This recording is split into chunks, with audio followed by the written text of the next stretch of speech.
Hello, everybody. We will be beginning in just a few moments, finishing up on the back end. Thank you for your patience.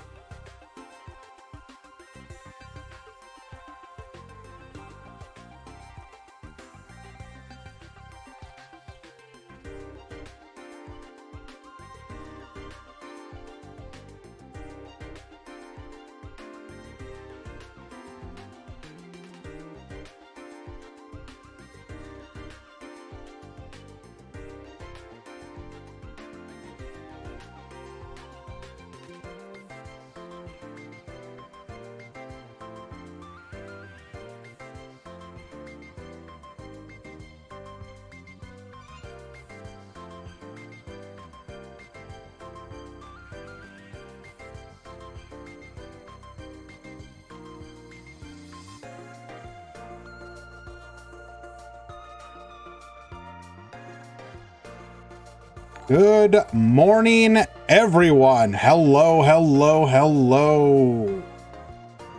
We are just putting the finishing final touches on the Meta Weekly number 253.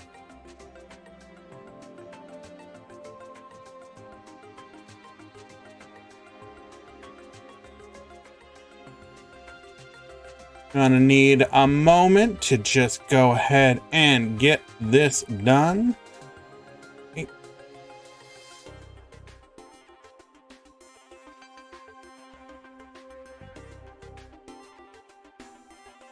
Alrighty, I'm clicking the button.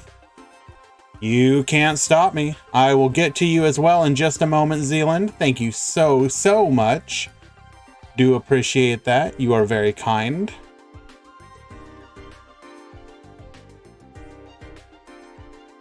Need you first.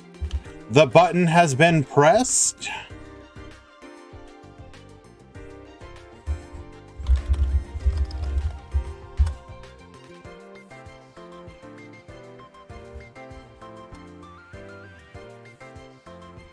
The commands are being entered.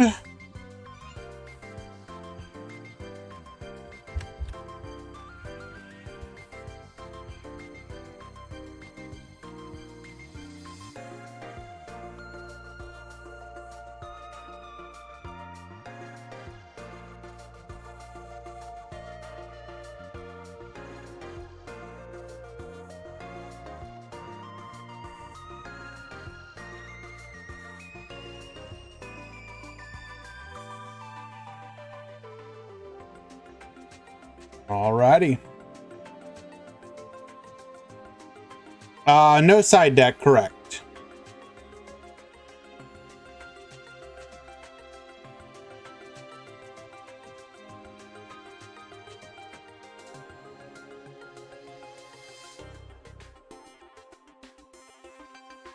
Okay. Just need to get the bracket command ready to go.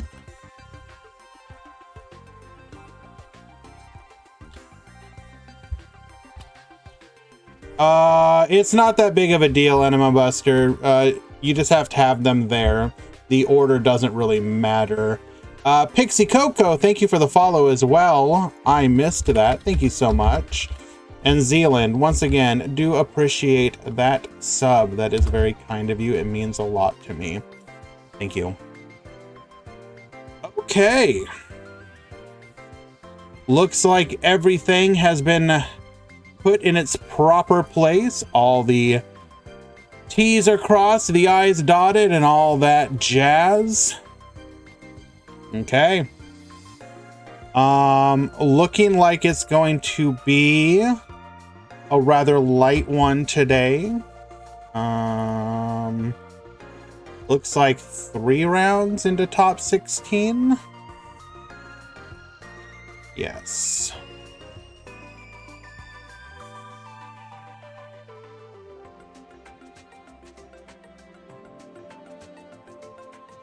All right, let us get our first match underway.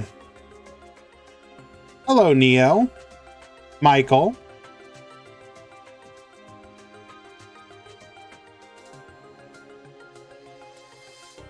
I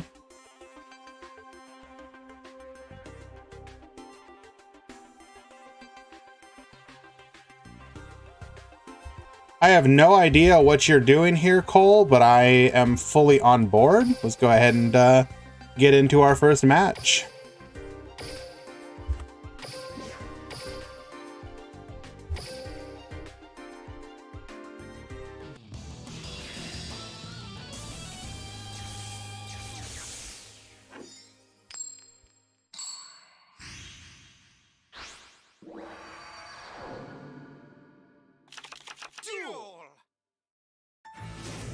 We got Cole at the top.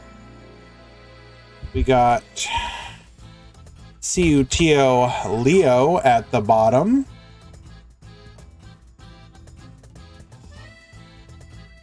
Begin.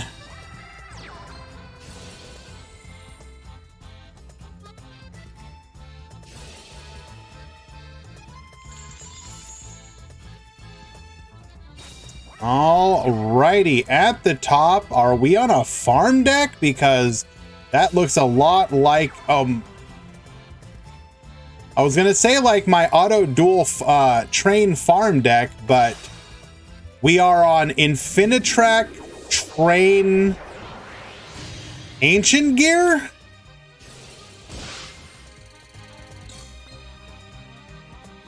What can we do here?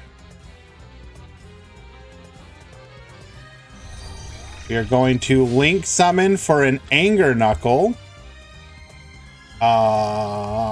Okay. Interesting. We are going to take advantage of Anger Knuckle's ability to send itself to bring back one of these graveyard monsters. Interesting.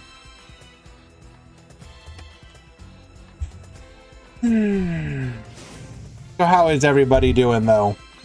Been a few days. We've had more opportunities to see how this meta is developing, what we can expect from people going into the KC Cup. We had King Halo release his multi-thousand dual tournament rooms testing data, which showed...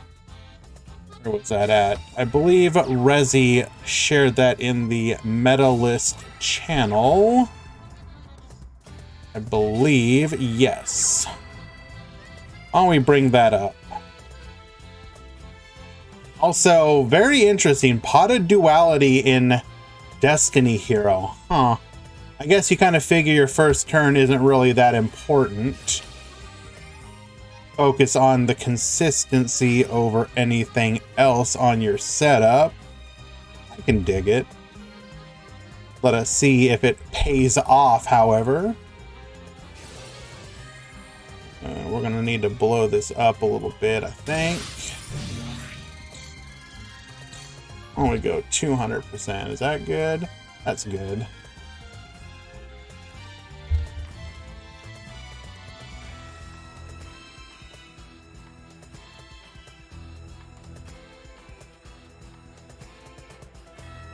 So, if you guys don't know, King Halo in many of the KC Cups will test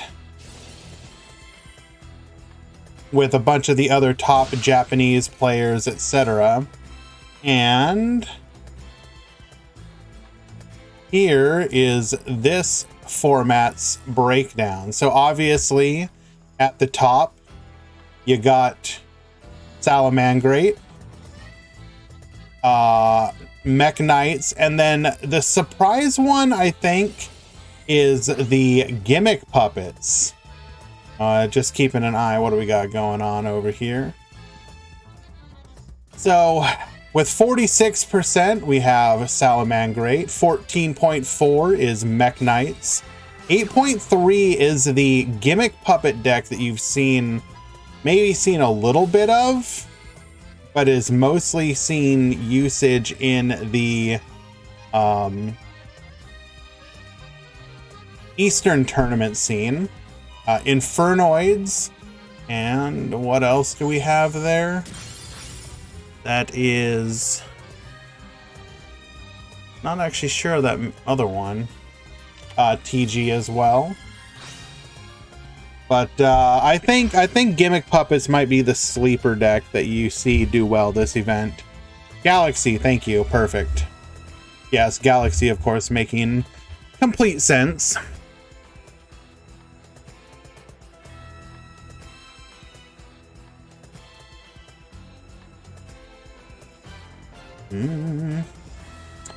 Well, we got Ancient Gear Howitzer into Dream. What can you do here, my friend?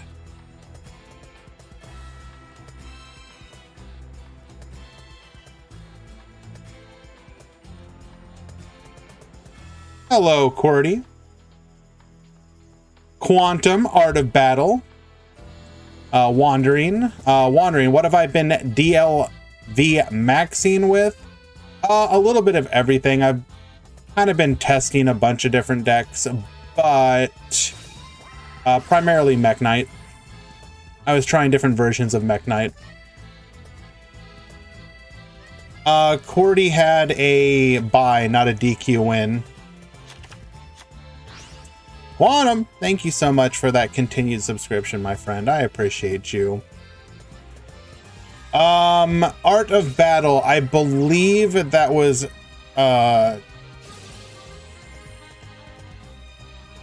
total. Actually, that is a good question. I'd have to go look at the data again. Let me go ahead and bring that up. That's true.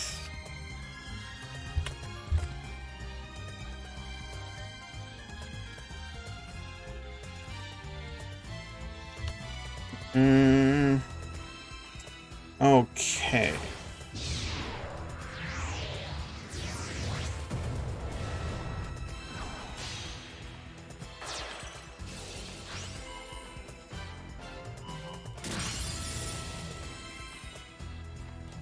Why are you immediately going?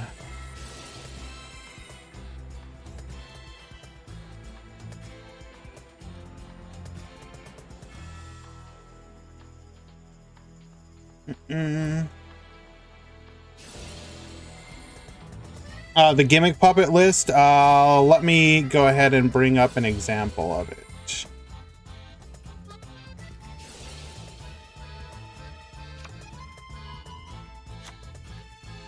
Where did we post that?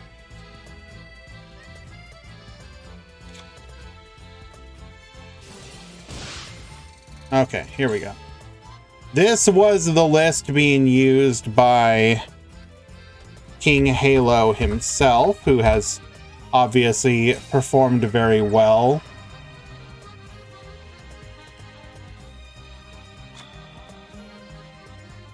That's not gonna happen, Oren. It's just not. But it's a nice thought. Here is the list being proposed by King Halo. Of course, the skill being the relinquished puppet skill. You can see that the main benefit is deep drawing into your tech cards. The main benefit that the deck is actually seeing that is giving it some competitive viability, or at least the appearance of, excuse me, is the Chimera Doll. Chimera Doll is basically a free +1 every turn and guarantees that you always have plays going forward. All you see is Econ cheese. I mean, a little bit, yeah. You got Econ, you got Crackdown, you got also, are we seeing a plasma here? Hello? Nice.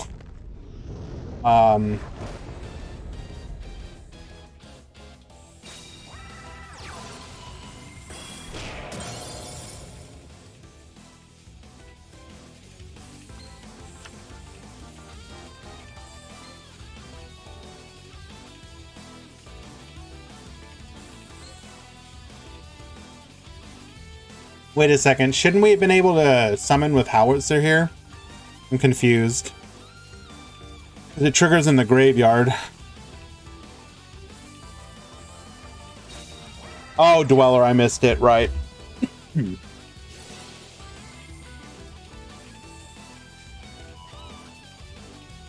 And we just lose here. Nice. Good try.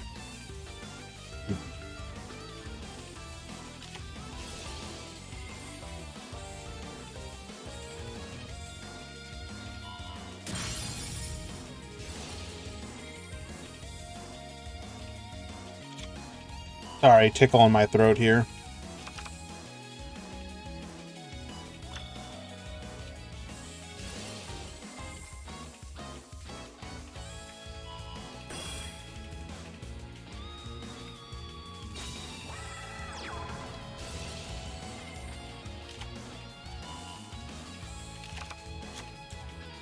Excuse me.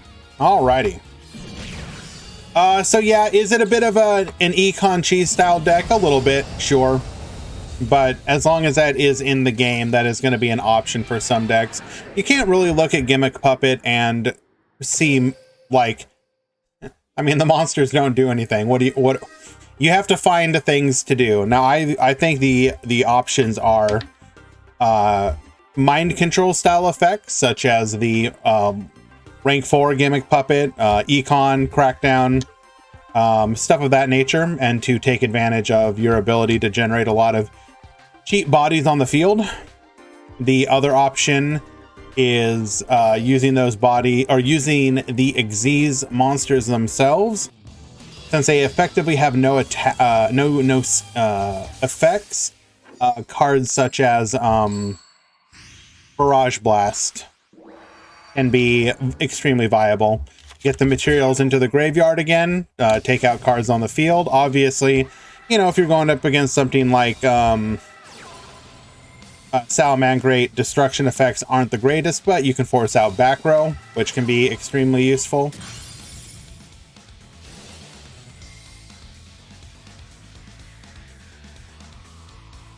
Gear Town, I can't.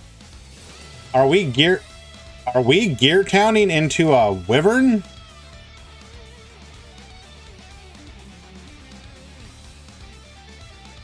Okay. Let us see what plays you got.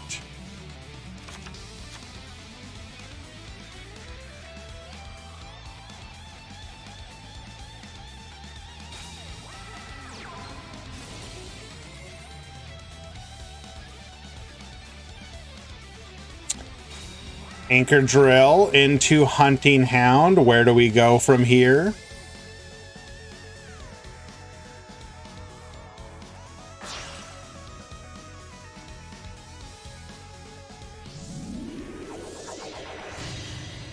Howitzer, sure. And the train again. This basically looks like our first our first turn all over again. Sure. There's the Anger Knuckle once more.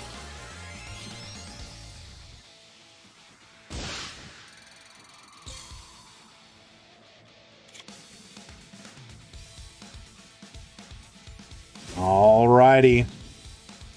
Destiny player is going to be able to do their thing once again. You played Mekk Knight Sharks. That sounds interesting. I don't think that's good.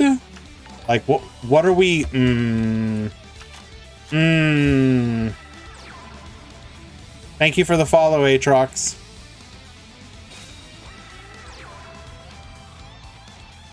Is there currently a way to get the Phantom Knight's Order skill?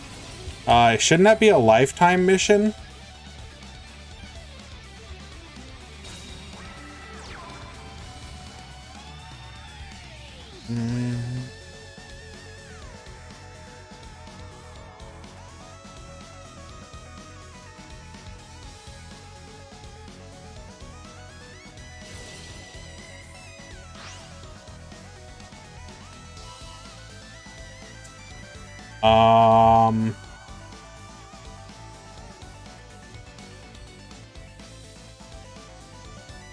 I think it's just a lifetime, or is it? It wasn't tied to an event. Is Yuto's at the gate now, which means any of his skills should be acquirable. My recommendation would be to double check your lifetime mission, see if it's there.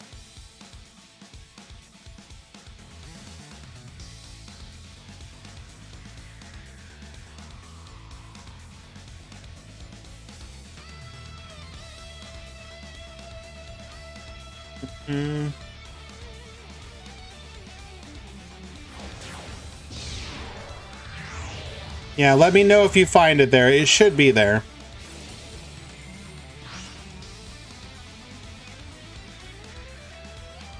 Two back row, one of which is going to be our MST. We're going to be able to beat over here. Do we even have a monster that we can take advantage of with the Ancient Gear Howitzer? I can't imagine there's anything that's realistically going to help us get over the rebellion here. MST off the top. We're going to be able to punish. Not sure why we're taking out the castle here, but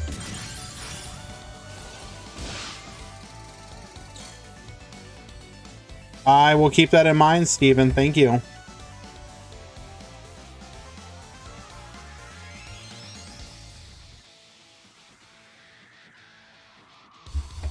Excuse me. Did we burn? Yes, we did. Can't imagine this is really going to go anywhere, unfortunately. Last time that we saw him get destroyed on the howitzer, he actually didn't go into anything.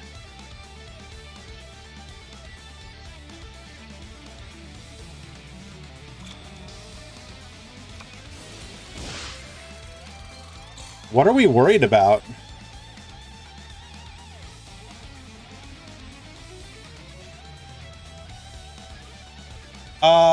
The Destiny player is on Dweller. Yes. I don't... Oh, well, there's a boy.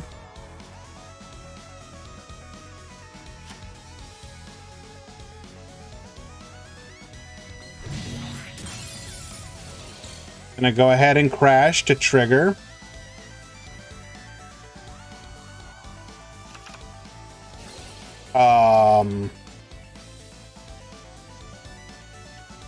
So we're doing this specifically to get a resource to toss to Anger Knuckle?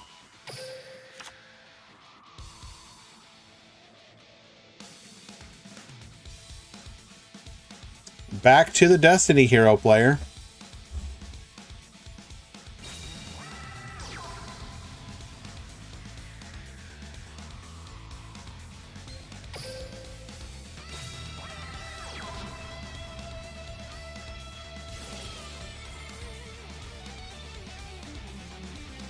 Oh, excuse me.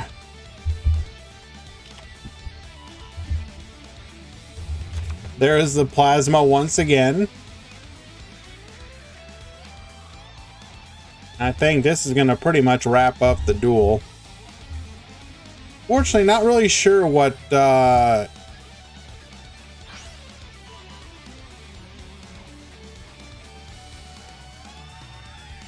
purpose of this is. All that's going to do is make our opponent's plasma even bigger.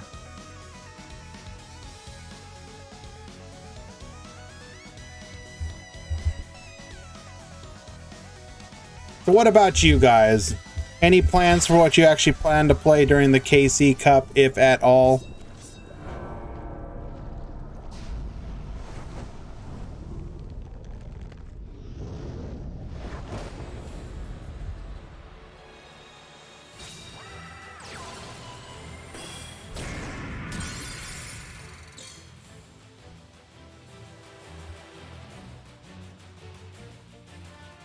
Any what?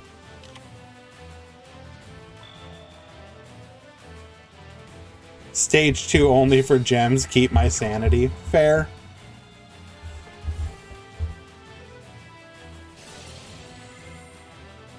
Okay.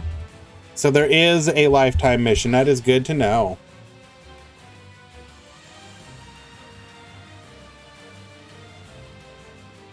Gonna bring back the Anger Knuckle. Summon the Derricane. Not sure what we do here, though. Can't use Anger Knuckle's effect again.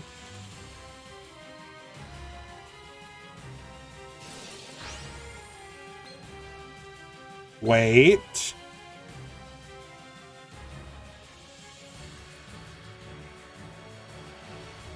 So we're making a token.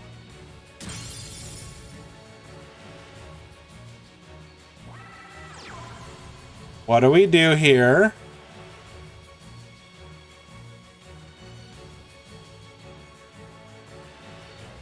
Just stalling for time, I suppose.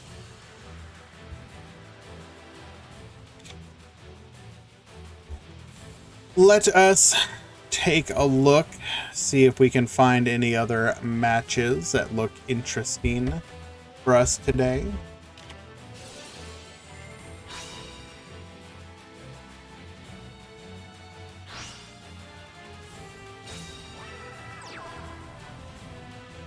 Looking a bit like a memer tournament today, if I'm being honest with you guys, but that's okay.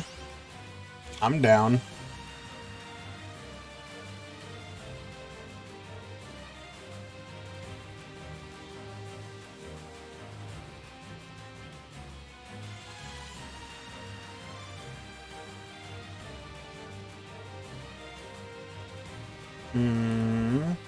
Don't think I want to watch you just yet.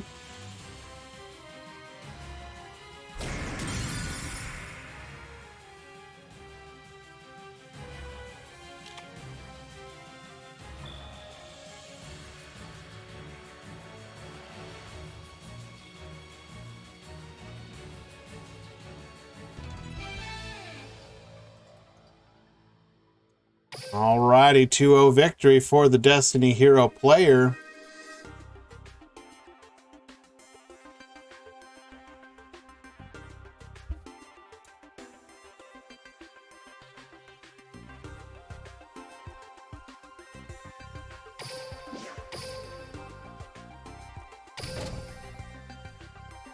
We are going to go watch a replay recommended by friend Stephen Freshy.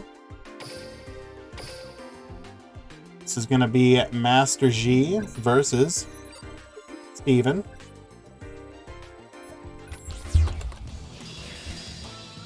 Hello, Oof. Hello, Sakadetsu. Welcome, friends.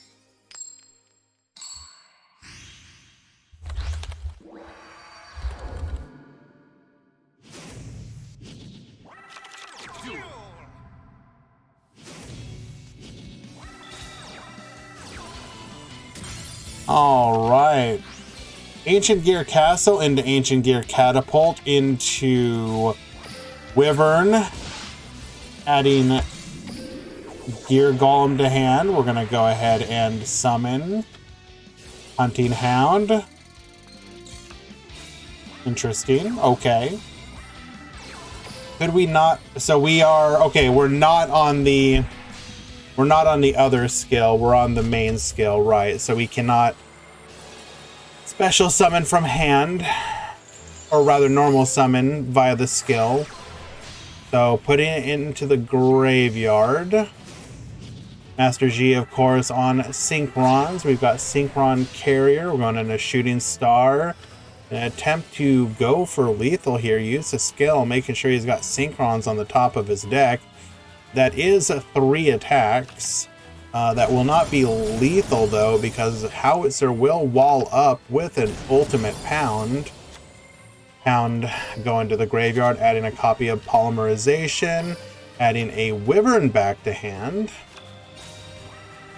Our hand is all sorts of huge. We're going to go ahead and add another Golem. We got plenty of resources in here. We're going to go into Megaton Golem. Attack once. And that's just lethal because we do not care. Very nice. Game number 1. Ancient Gear is the KC Cup Spice Trust. I don't know about that, but I'm sure somebody will get will do kind of okay with it. You always got to figure there's going to be that 1 or 2 people who are going to play the deck enough and be dedicated enough to top. Game number 2, Master G at the bottom now. Where are all the AGs coming from? Michael, I think a lot of people are just kind of playing memes, if I'm being honest with you.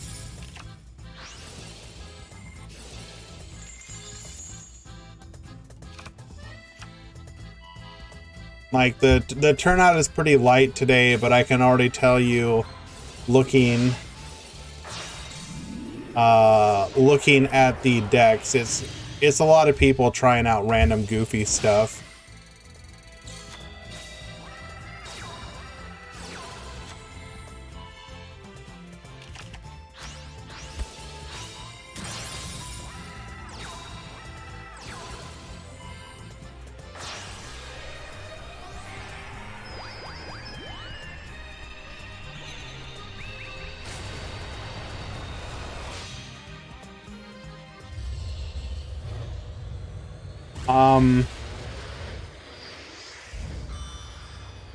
AGs can top KC Cup. You only need to grind out.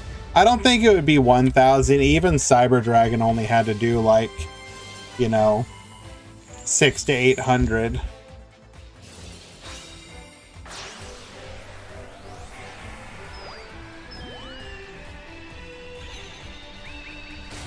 I mean, to be fair, they were very quick games.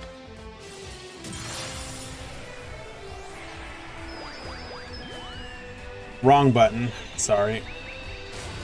I'm a little out of sorts today. AG does well. People actually think you're playing Mekk Lords. True. Can you imagine 800 duels in 3 days, though? And we've known plenty of people who have done it.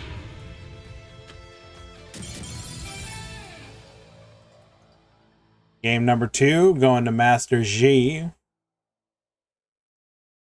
Not that hard when you're taking shifts.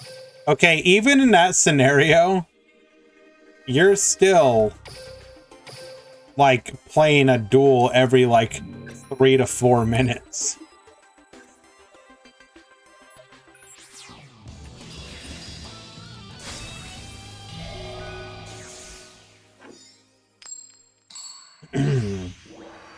Alrighty, Steven at the bottom in this duel. The decider. But yeah, I've been playing a lot of the Pure Mekk Knights, trying out the monster move variant. While it is a little more bricky, I think I like the options it gives you and the fact that people don't immediately know what you're on.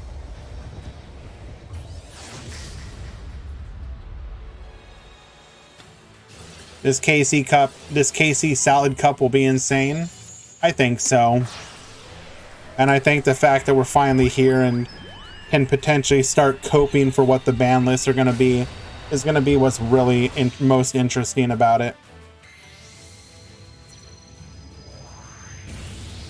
Everybody loves ban list season, but Duel Links in particular, because we usually know much more specifically when we're gonna get our ban lists. Like in the TCG, they have a rough idea, but we know when it's gonna happen.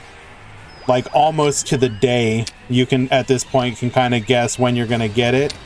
And so the level of like anticipation hype, it's like Christmas levels of being like, I know we're gonna get it tomorrow. I know we're gonna get the announcement tomorrow. It's gonna happen tomorrow. I can't wait. I can't wait. I can't wait.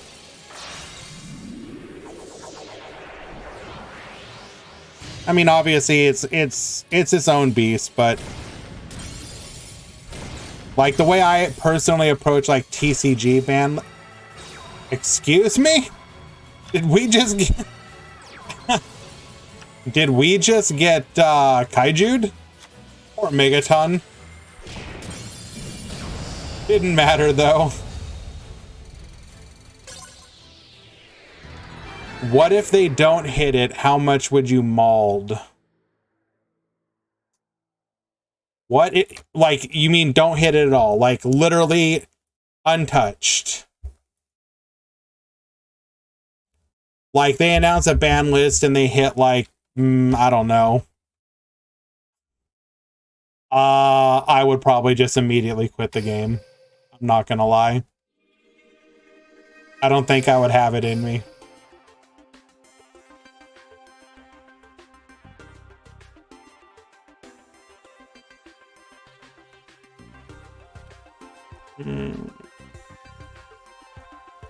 Why do we have a mod call?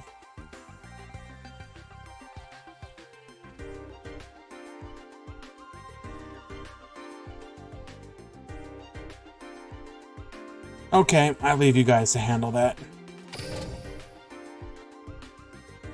Somehow Metaphys will catch another stray.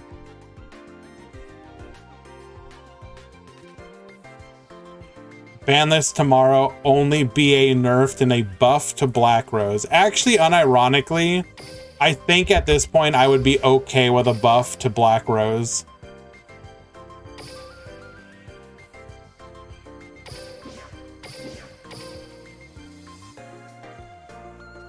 Wow, Sean, you guys murdered that room fast. I just wanted to watch your games.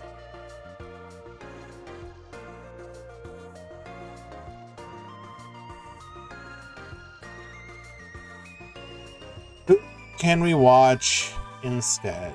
We will watch Hash versus Kenzo.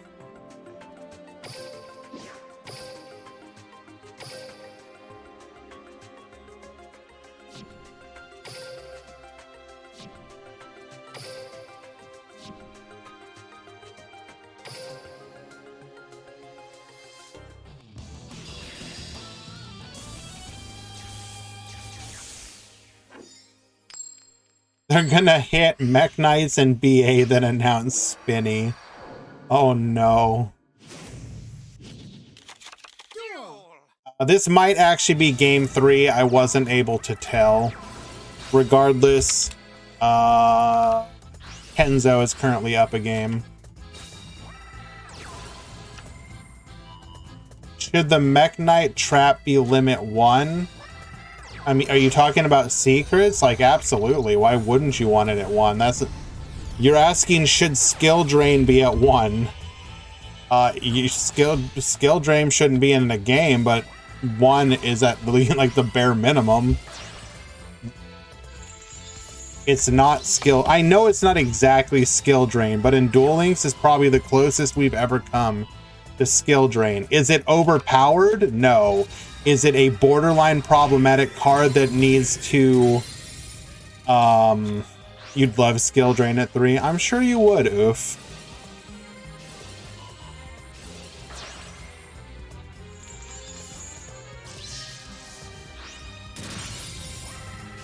Oh, let's make sure we understand this correctly. So we summoned Deviati, activated Deviati, attempted to secrets, attempted to move into the column, activated Deviati's effect to negate the monster effect, banished it, and then wiped the back row. Okay.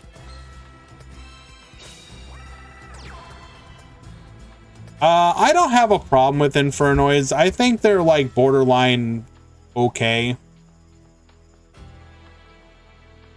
The limit on release stuff is too much. Just give us the single copy instead of limiting it. Why specifically do you feel it's a problem, Michael?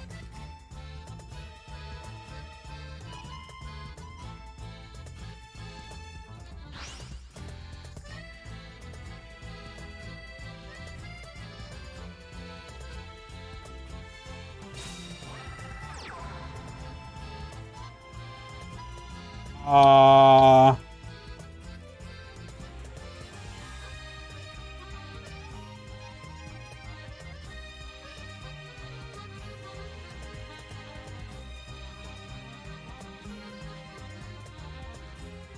mods, if you can go back to the Ruginary postal chat. I think we have a side decker.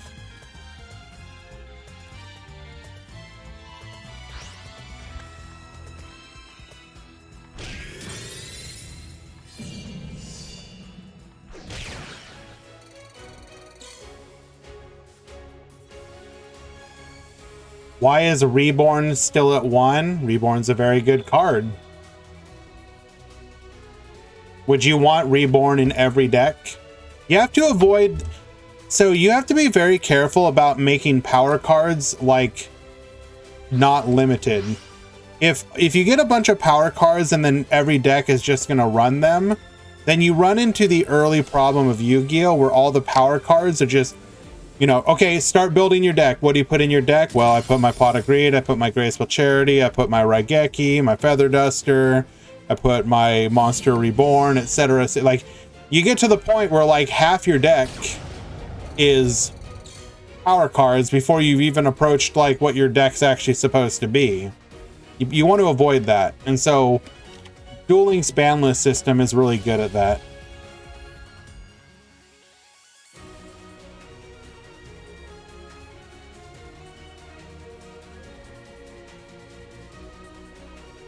Well, I don't mean Master Duel specifically. I mean, like, just early Yu-Gi-Oh! Early Yu-Gi-Oh! Like, you know, DM era Yu-Gi-Oh! Was like 20 power cards and then 20 of whatever archetype you were playing. Now, to be fair, modern Yu-Gi-Oh! In some decks can be like that. What's today's event structure? Swiss, 1 deck, no side. I think it's 3 rounds, top 16.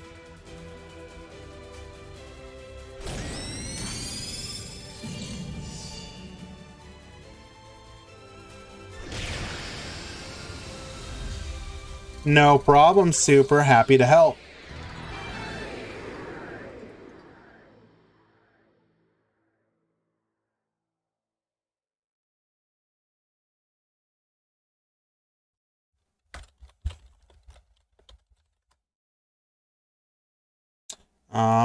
Let us double check.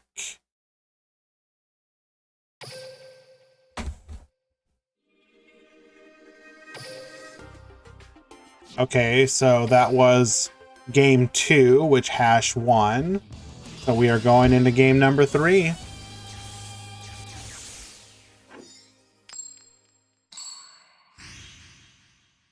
I mean, yes, there was no specific archetype-ish. Like, you would have general game plans.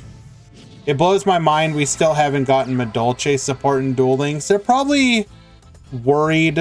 Well, not worried. One, you can't release everything immediately. So the thing you need to remember about Duel Links specifically is that while we have the different eras and the different worlds that the game goes into, you're also trying to support all worlds equally over time, right?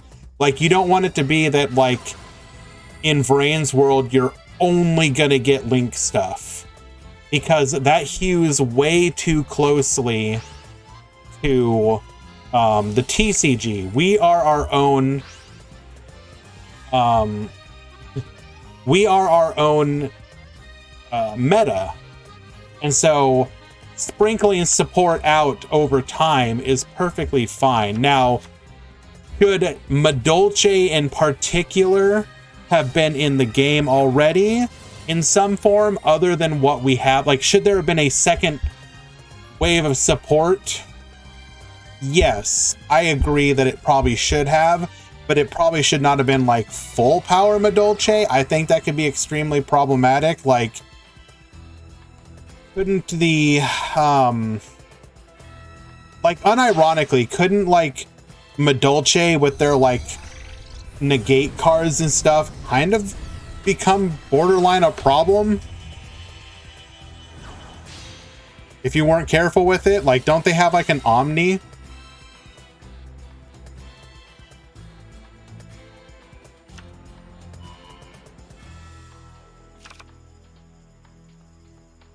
I am remembering this correctly, right? They have an Omni negate.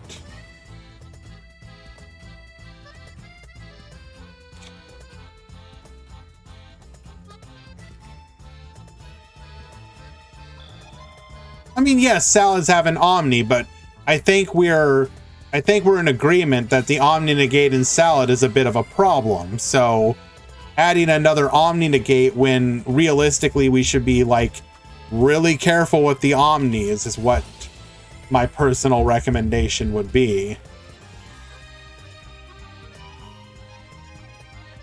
Ah, yes, let's go through the effort of resummoning when it's just gonna die. We should add more Omnis. Okay, Neo just wants to see the world burn. Interesting. Super Peace, thank you so much for the follow, my friend. I appreciate that.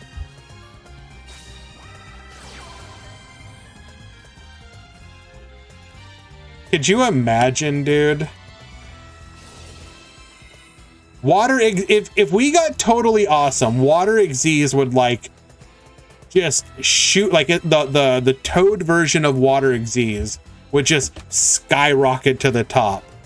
You would see so many Pogfish for like the next forever if that happened. The 5 people who have Swap Frog. Bro, more people than you realize have Swap Frog. The Frog Copium has existed in Duel Links for a very long time. I think you misunderstand just how many people have that frog.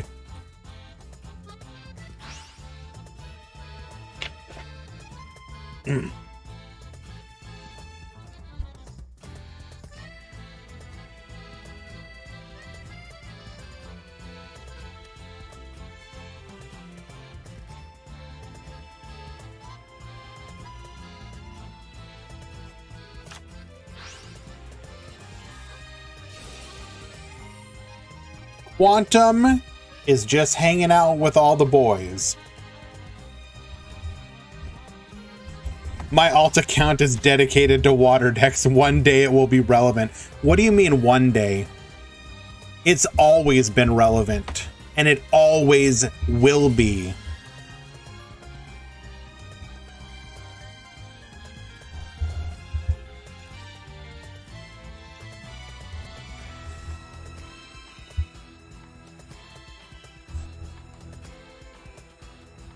I would think you of all people would appreciate it, Metal.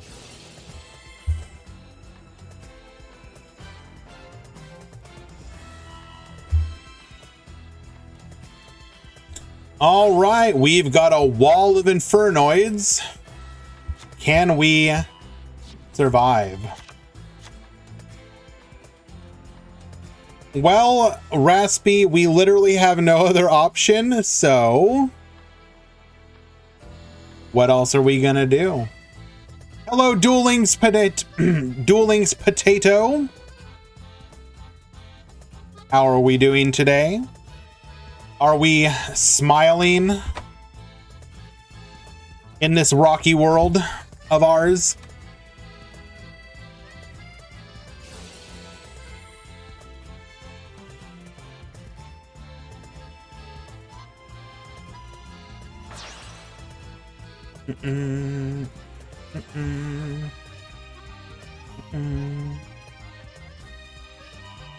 So we will be tributing our Armadic to banish the Jack Jaguar, not just because we don't like Jack Jaguar, but we want to specifically remove a monster from this column so that Blue Sky gets no search.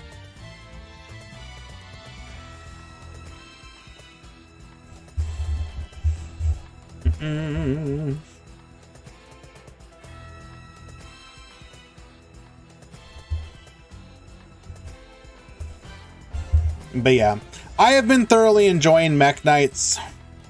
I'm probably going to try and finish off my duelist level max climb with them. I've been playing monster moves specifically on Blue Angel just to find some way for her to be useful. Oh, do we have another body on the field? Can we go for lethal here?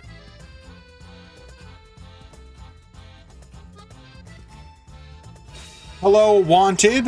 Oh, well, we're just dead. Wait, nope, we got grit. Wait, we're still dead.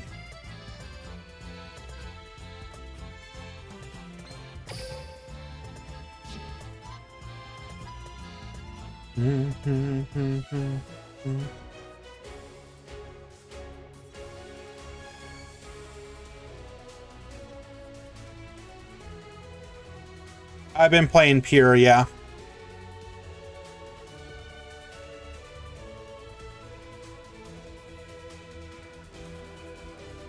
What does it matter if it's grit? He's got 4 wait. No, yeah, you're right. He would need 5 attacks.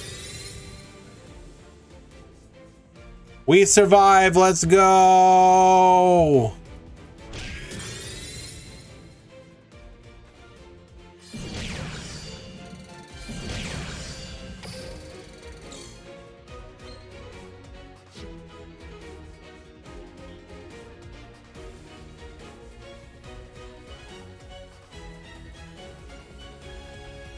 Do it, Kenzo. Do it. Do it.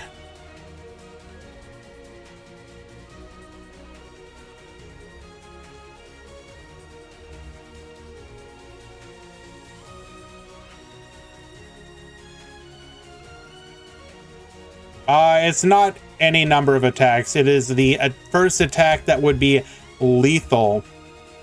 Hello, Sean. Thank you for stopping by and saying hello.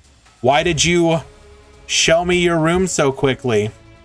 I went to go watch your duel, but you had already yeeted it.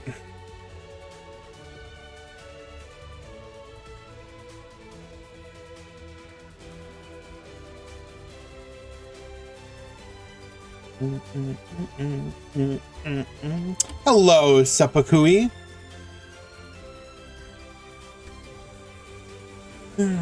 Hello, Omar. I'm doing well. Thank you for asking. A little under the weather, but not too bad. We still here. Sean wanted to save the enemy from embarrassment. Sure. I can believe that. Enzo, what are we thinking about? We literally need to activate 1 card and have a normal summon.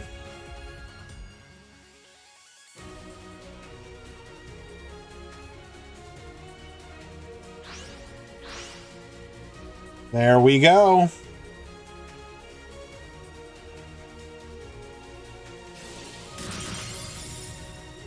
Wiping the field. 3,000 damage threatened on the board. Do we not? Oh, we don't have a play for lethal? Okay. We go in. Mizu, your phone broke. How did you manage that, my friend? Don't Mekk win by time. I was not... no, we're not in time yet. We are at 44 minutes. They still have 5.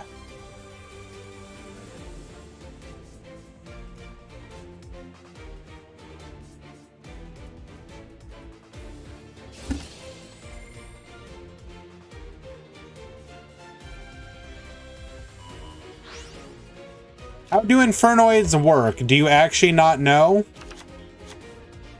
Because I don't want to explain that this is just a meme. If you do not know, Infernoids focus on... There's basically 2 variants of Infernoids. the little guys who can only be like summoned like normally or via like the trap, etc. And then the biggins who can be special summoned by banishing Infernoids from either your graveyard or hand. So and each of them has usually 2 effects. The effects are either pop a card, pop all cards, etc. And then they have like a secondary effect, which is like either a DD Crow or a negate. So, and they all have this restriction where, or not all of them, the big guys have a restriction where they can't be special summoned unless your monster levels on field are 8 or less, which keeps you from swarming and doing all their pop effects and whatnot. So you have to balance out getting the resources in your graveyard to be able to summon your big guys, because they can't be summoned normally, and the little guys who provide like field presence and bonus effects, such as popping back row, popping monsters. Is he out of mech links? Probably. A lot of the lists only play 1. Yeah, especially with the salad variant. The salad variant almost always plays exactly 1 Morning Star.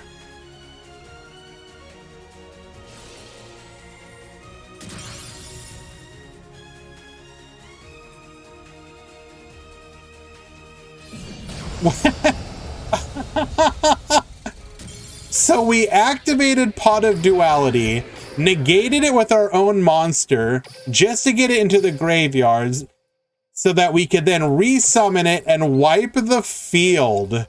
Wow, that is actually very funny. Negated his Pot of Duality to then special summon for lethal. Well played. That will be the end of the round.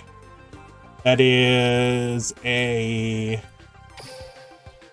2-1 victory for Kenzo.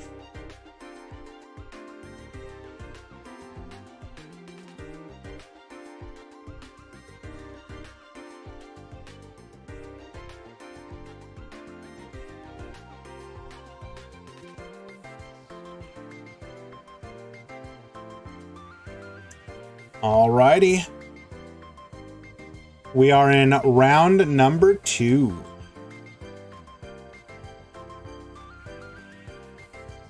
That's actually a really cute play. I like that a lot.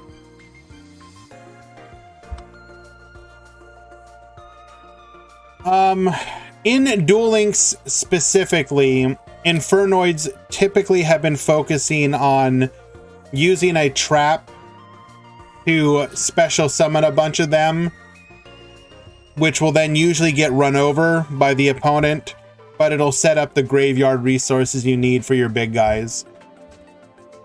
And then you essentially play like a control strategy until you can achieve a critical mass and go for game.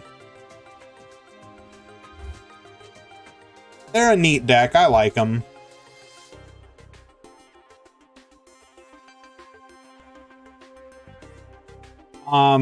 Typically they're played with grit just to survive, because like all you really need to do is have that one special summon wipe the field and then like normal summon for game, so they can take advantage of grit fairly easily.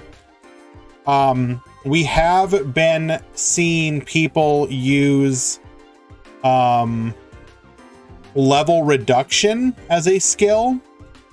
So basically you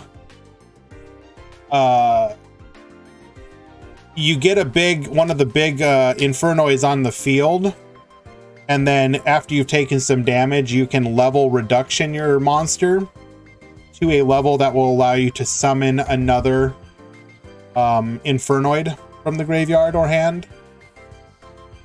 So it's got a couple other options available to it, although I think grit will remain the most common version of the deck you see going forward, at least for the time being, unless like specifically the KC Cup shows us some interesting builds.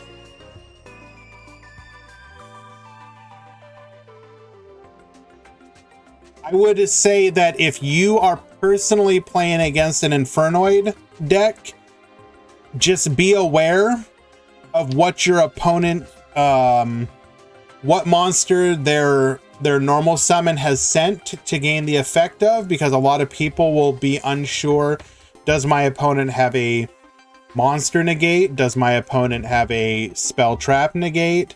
Does my opponent have a pop?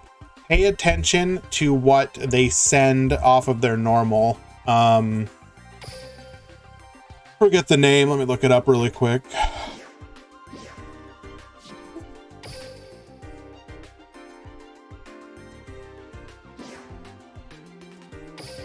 Off of the Decatron.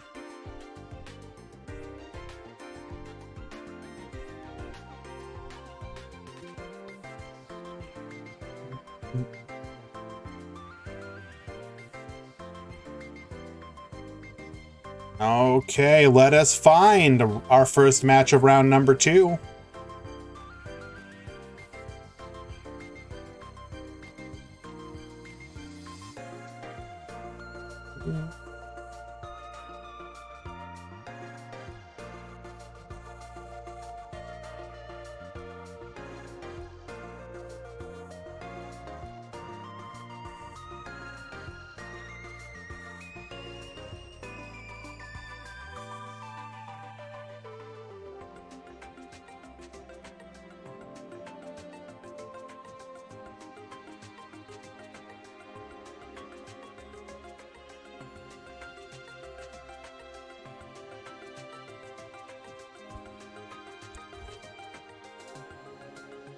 Our options are a little interesting in this event, but I think we're going to go ahead and watch Zaga Zaga versus Super Piece. 2 different versions of a deck.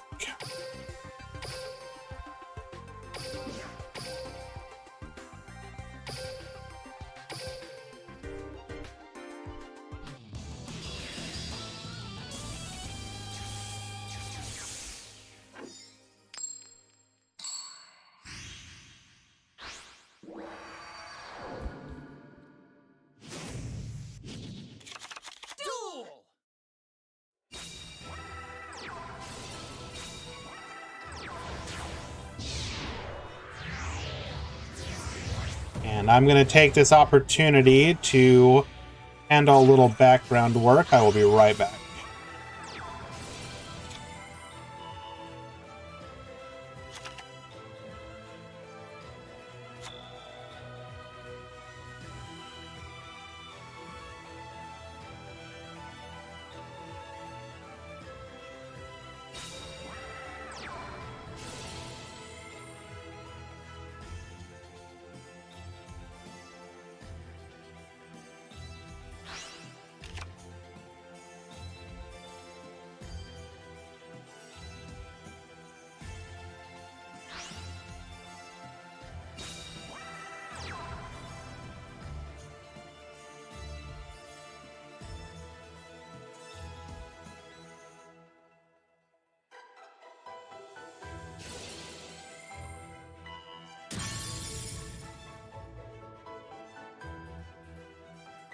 It is not a Burning Abyss match.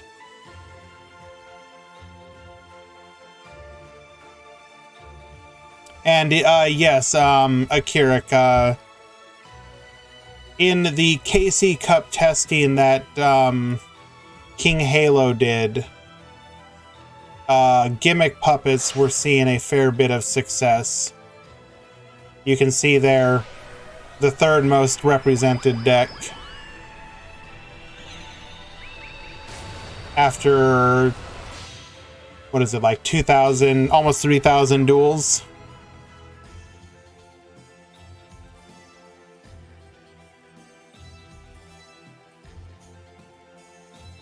They are just getting lucky. Hey, G Black. I think people are just kind of memeing this tournament, if I'm being honest. This is a very non-typical tournament.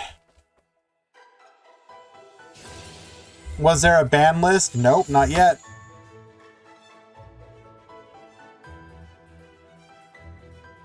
Why do I say that? Because we're not seeing a lot of the decks that you would typically expect, especially from a paid entry tournament winterizer. The ratios are also extremely skewed. There's like way less salads than you would expect. So I think people are just playing to have fun today more than anything. Not that that's like a problem, of course, but it's a little unusual.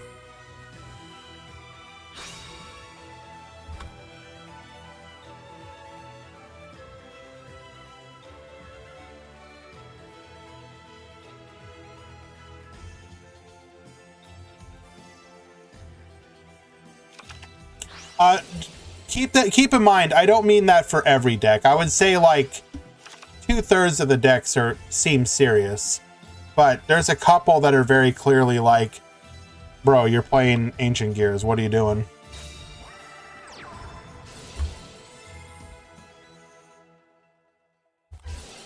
You don't actually think Ancient Gears are good, do you?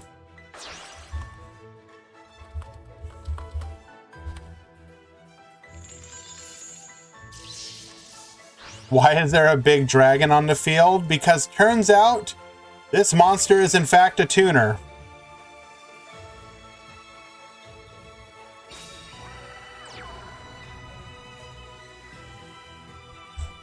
Salad players right now in their hyperbolic chamber for stage 2. True.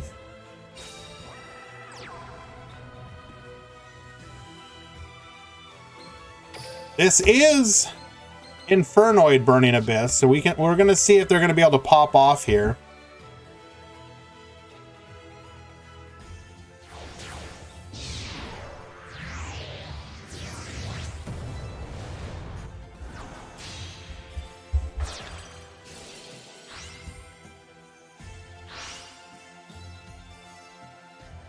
Sending another Harmadic. A couple more names.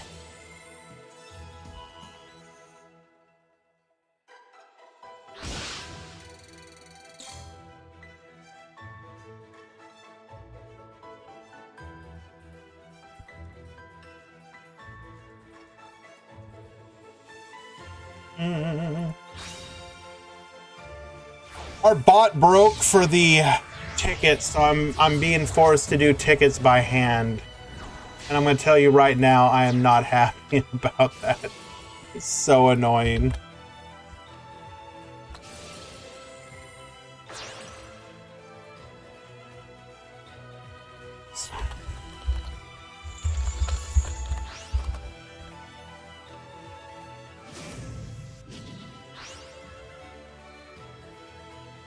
Well, it's not that it makes no sense, but it's just kind of funny.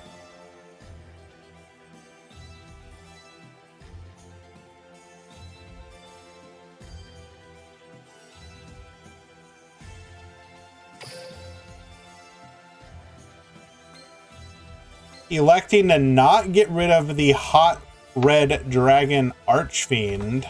Interesting decision.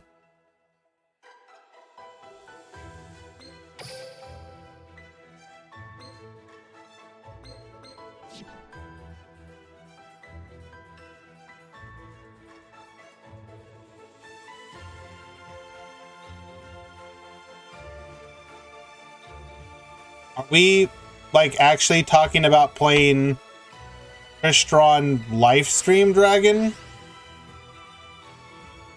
Mizu, are you okay?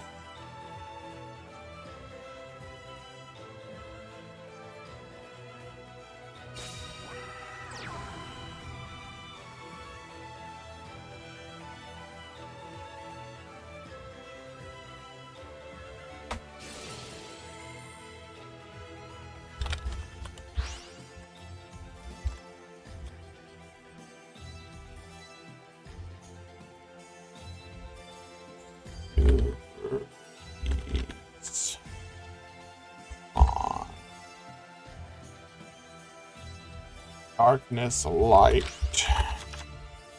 Yusef. Yeah, I thought it might be a little bit more interesting, Kenpachi. I'm sorry. It was an Infernoid mirror match, so I thought it might be a little bit more exciting, but I guess the Burning Abyss part of it stepped in to say no.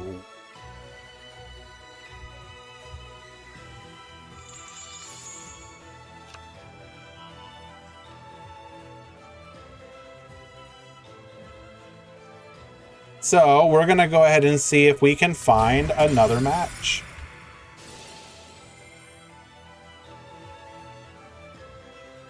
Can we have a graph already?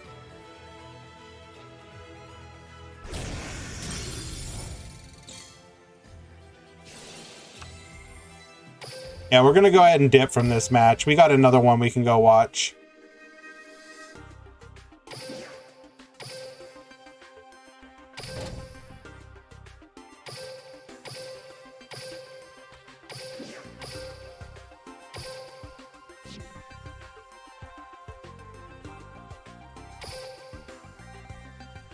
So we did watch one of these players round one.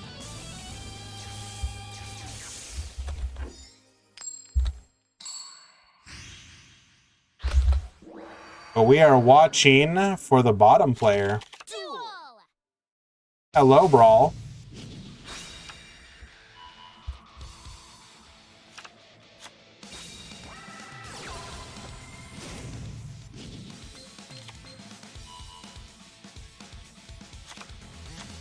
This is almost ideal for the Destiny hero player getting to go first. We're going to be able to disrupt our opponent's plays here.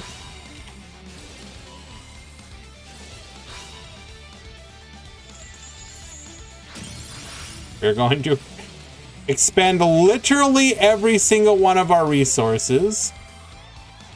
And Brawl is forced to just pass. Pot of Duality and... oh, jeez. Wow. What a meme of a victory.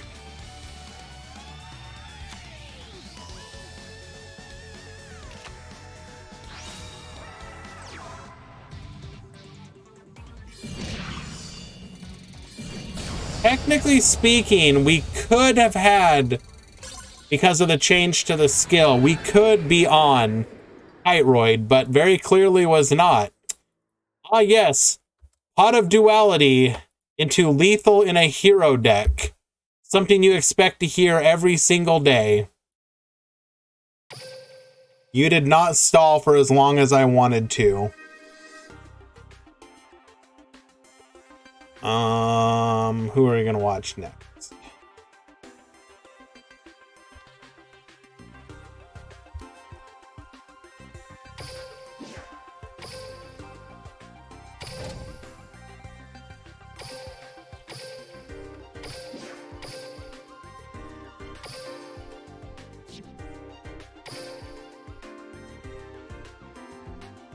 I'm just about done with tickets.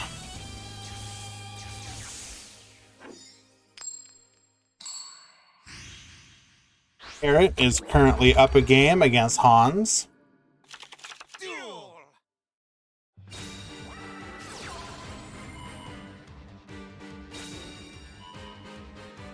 Shh.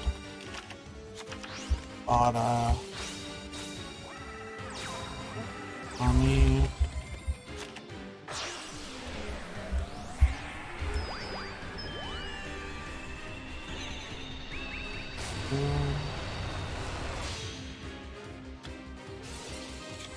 Yo, that Croc get drawn. Diva, we're going to be able to do a full board setup here. Very nice.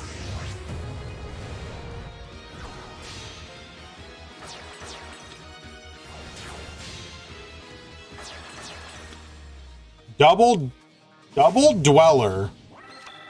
Okay, interesting. Didn't want to go into... okay, so we know that our opponent is on Mekk Knight, so we didn't want to put two monsters in the same column. Makes sense, I suppose, especially if you're going first.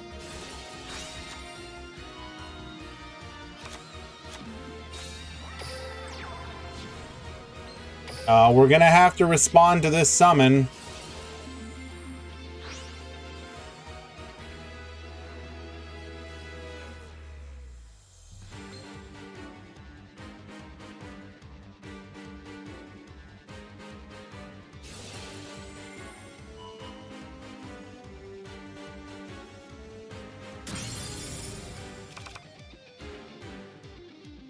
Three cards in hand. We know one of them is secret.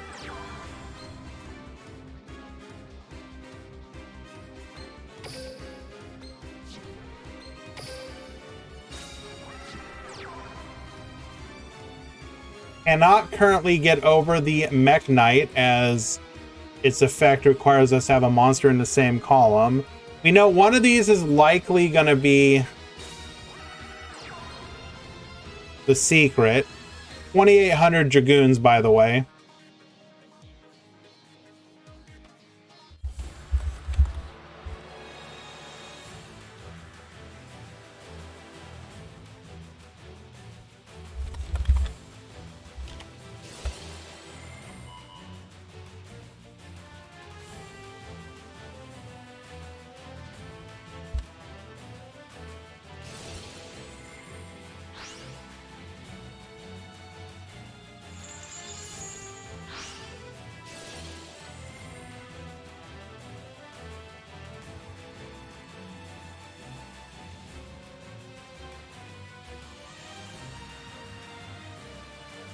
Op's going to be able to destroy the Mekk Knight. We'll be forced to secrets.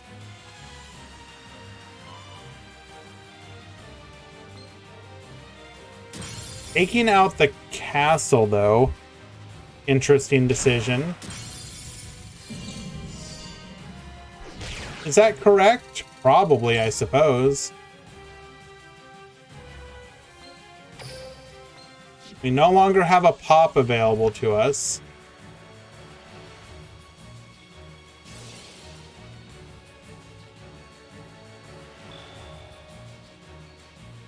Could have negated the pop.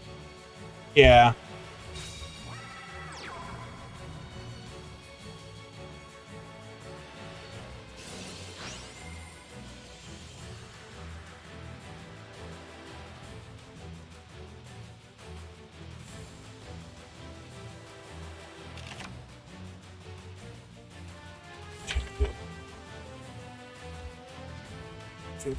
$53.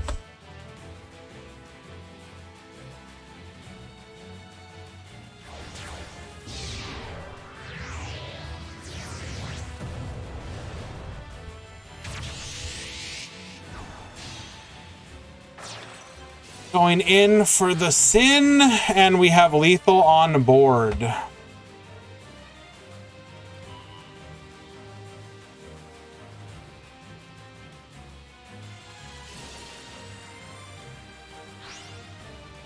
Do I think Fish Z's cheese is better than Galaxy Eyes? Probably not. I think Galaxy Eyes has a level of unga that it just can't be matched.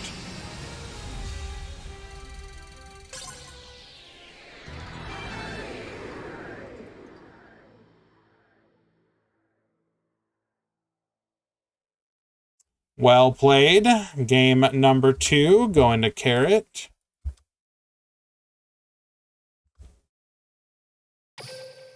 We'll have a new match in just a second.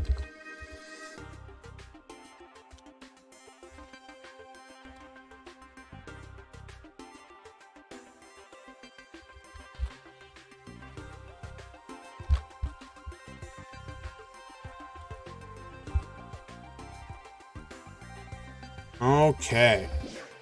We are done on the back end, so we are back ourselves. Let us find another match.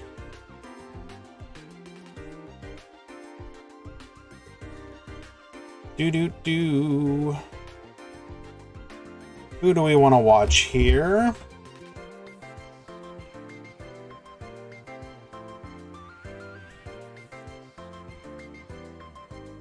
Let us watch the battle of the meme deck versus the deck that doesn't want to be a meme.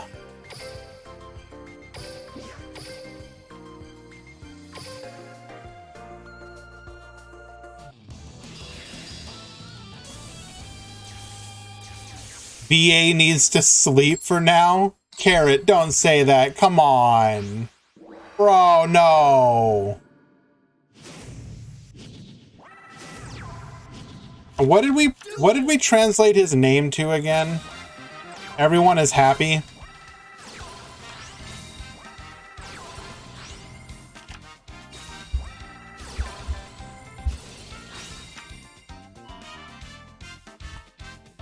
Everyone is nice.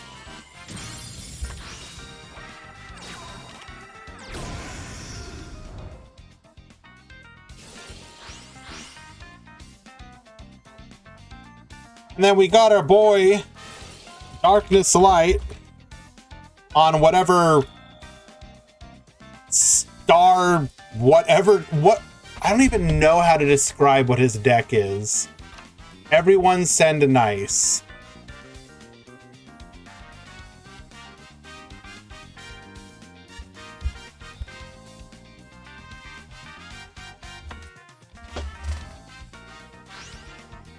What is this Noid player doing? A good question. Really wants to take out that Neo space. He knows how much of a threat it is.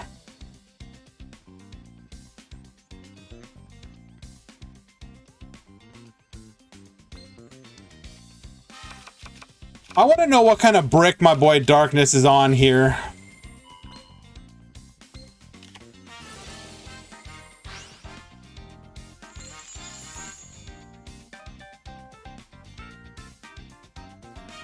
We should just be able to push for lethal here outside of... Excuse me? Oh, baby, a triple. 4 cards in hand, can't handle 3. 1,800 beaters. Well, okay then.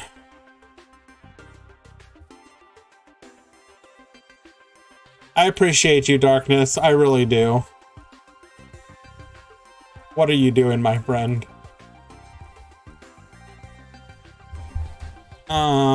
Who are we gonna watch next?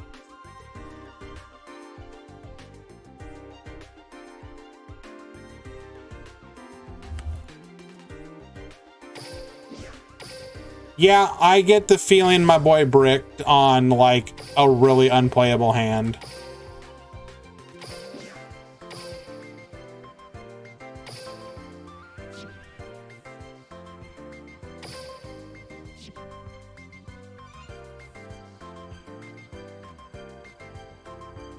Yeah, it's that star deck, whatever. I literally don't even know how to describe that deck. What is it called again? Star Conqueror, eat a 10 or something like that.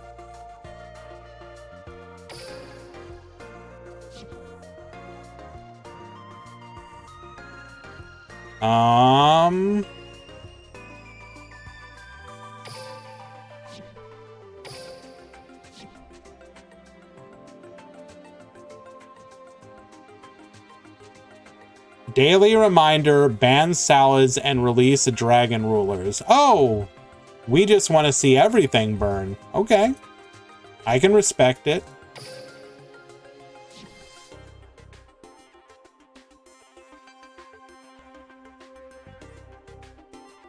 Okay. Oh, Bada and Chris Oliver. What are we doing here? We have another game to play, right?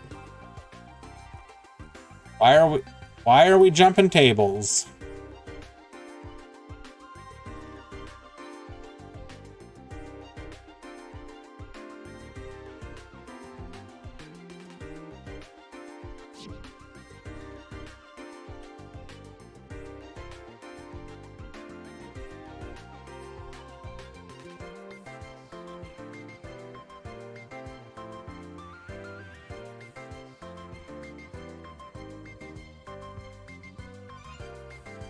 What is happening?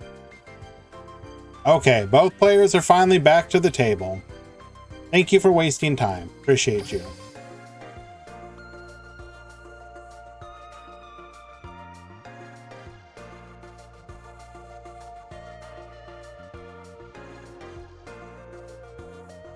I mean, could we get monarchs? Like, really get monarchs? Wouldn't that be a bit of a problem?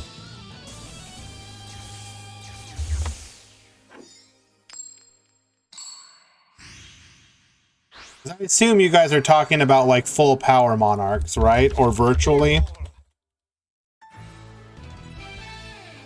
That is... We don't take those.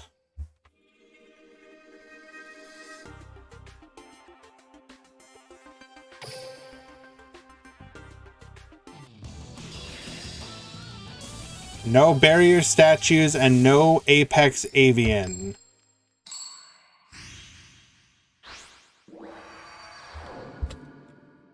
What does that have to do with monarchs, though?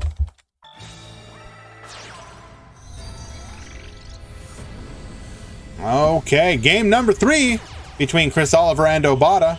At the bottom, we have Salad, maybe just Salad. We are not getting Scareclaw, Kirik. What are you even talking about?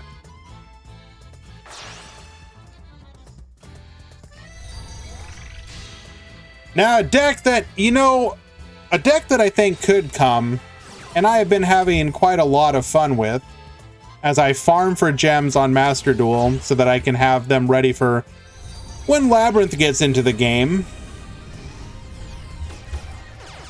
is Umi Control.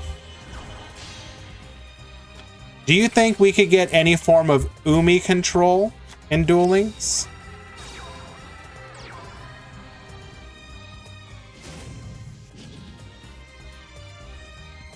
I think we could.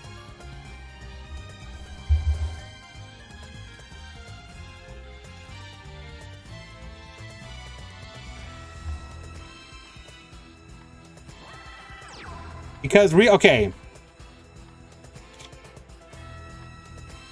The floodgate would be trouble. What would you have to do to make it a fair deck? You probably couldn't have... I guess you couldn't have the negator, like the jellyfish is probably too good. Like right off the bat. Just having a negate. Like normal summon, have a negate. That might be a bit too much. But the rest of it... how about full power penguins?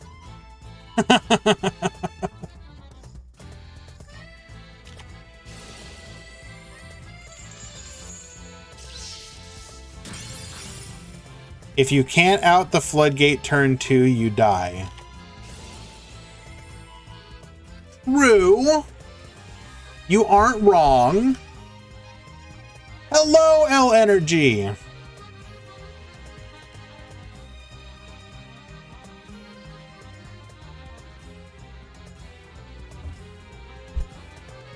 Design, okay, how about this?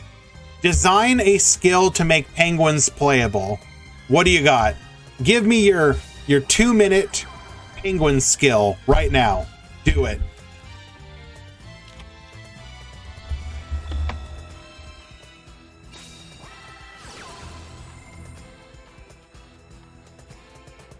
Bro, Chris, how bad did you brick, dude? Holy...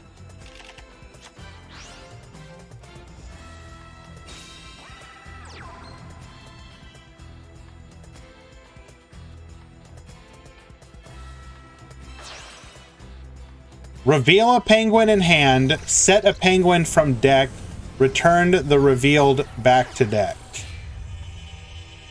Okay. Interesting. That's pretty good. Until turn 4, set monsters cannot be targeted by card effects. Okay.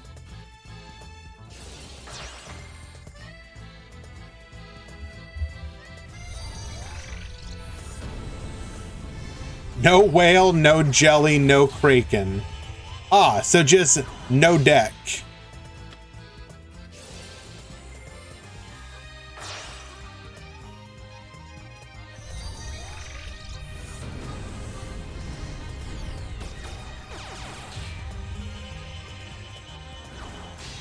Going into Wolf once again. Do we have an answer?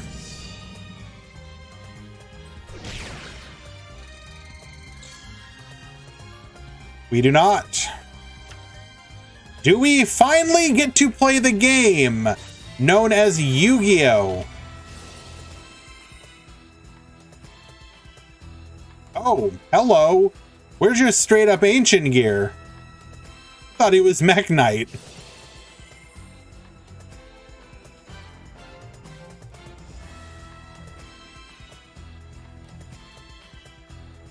Oh my god. Are you just dead?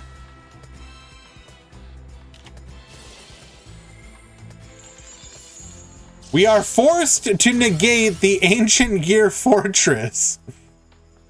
We are forced to roar the fortress. And I'm sure there is no way this is actually going through. Come on. Yeah, there is no way. Lance one time. Lance one time. No! Thank you, Eli.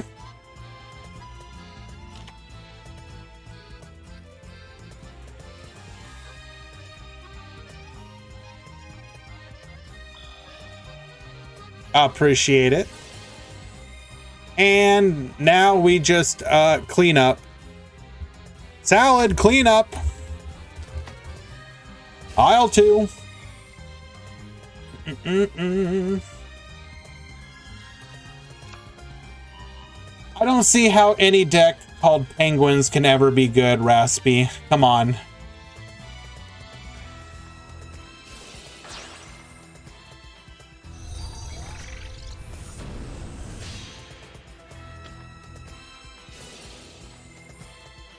Wouldn't you have to do something like, I don't know, allow you to additionally summon penguins or something like that?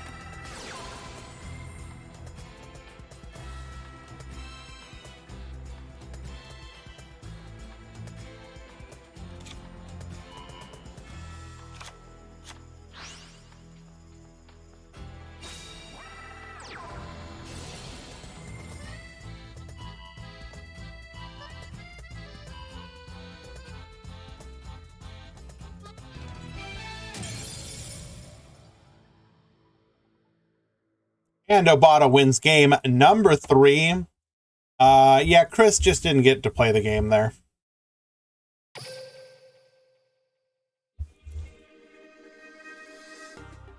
I'm going to be honest with you. I didn't even realize Penguins had a field spell. What is it called?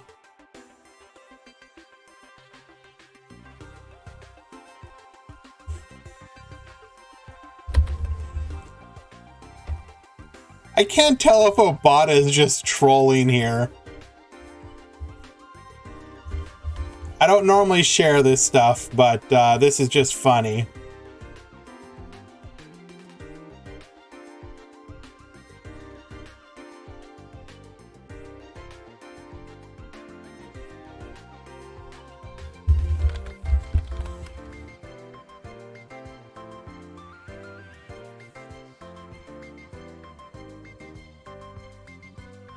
Hello, Ner.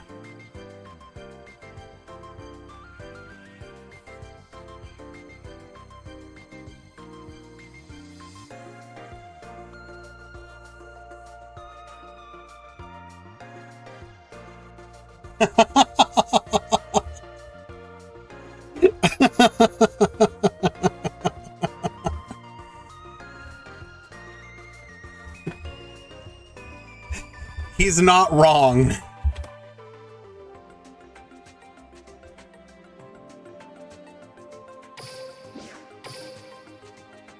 Any metal foes today? No, I don't think so.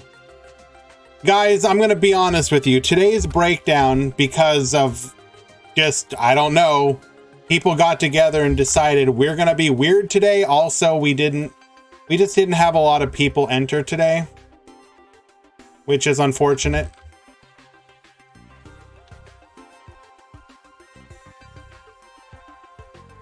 But here is the breakdown.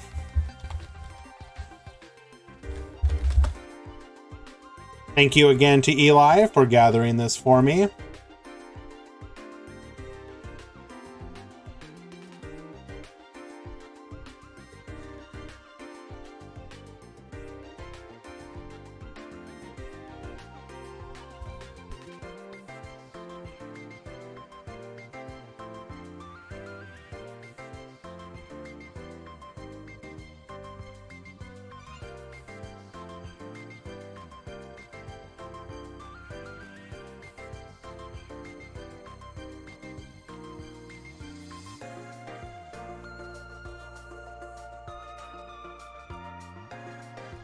The star deck is the E to 10, the Star Conqueror. It's like a Neos. No, it's like Neos fusion with E to 10, the Star Conqueror or whatever. Darkness Light likes to play some weird decks. What can I tell you?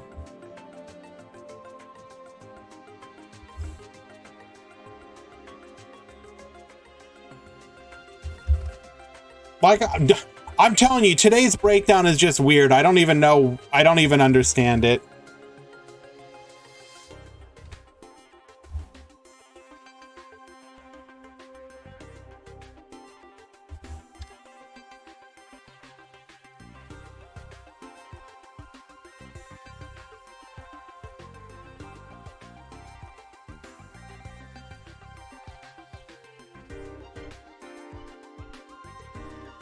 That is definitely a deck wandering.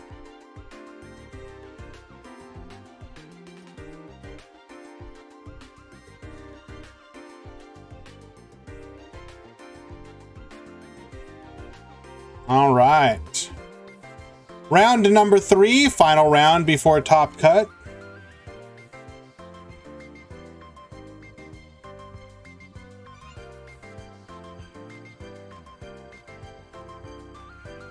You need to win to top. Yes, that is generally how tournaments work, Neo. I am wishing you luck as a bystander and not somebody who has been a teammate of yours in the past.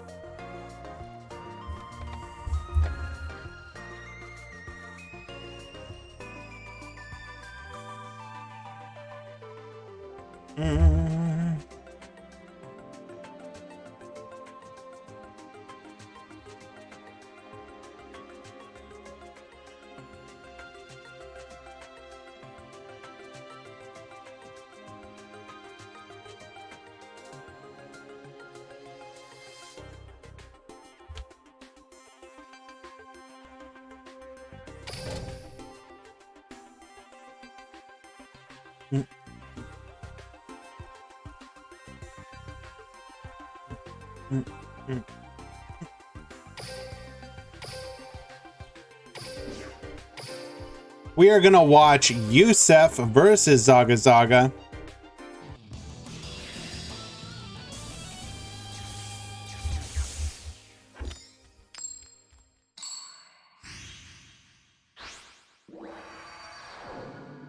I do not believe Reaper participated today, my friend. Turnout today was very low.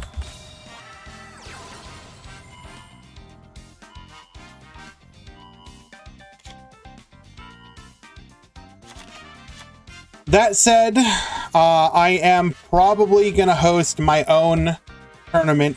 I'm aiming for the first one to begin at the beginning of December, so keep an eye for that, guys. It's going to be free entry to anyone.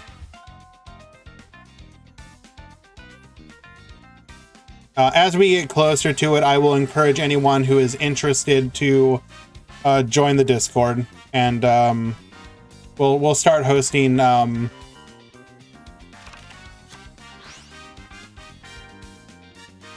So I'm free to join tournaments.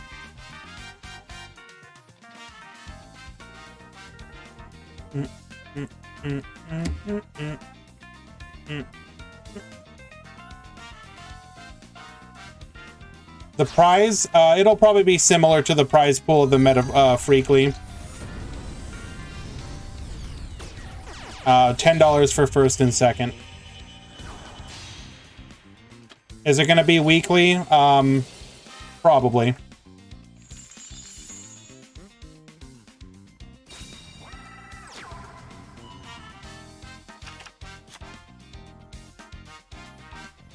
I'm hammering out the exact details. That's why I'm setting early December, like first week of December, to start doing it.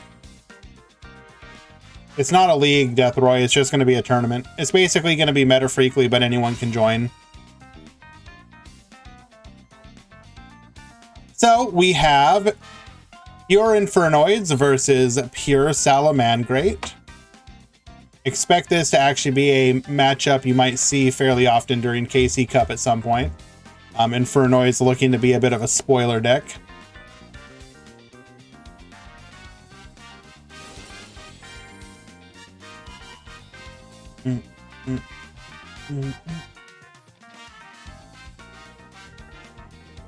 Correct, Michael. It'll just be anyone can join. Will X2's top? Basically no. It's X and 1s will top whole. I think one X2 might top. Can I show the breakdown?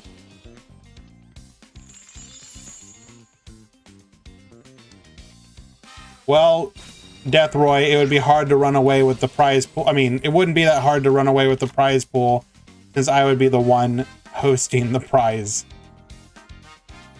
There is the breakdown for you.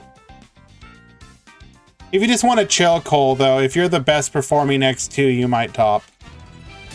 I think literally one might top, just because we were one entry short of top of 32 entry. It was like 31. Game 1 to Yusuf.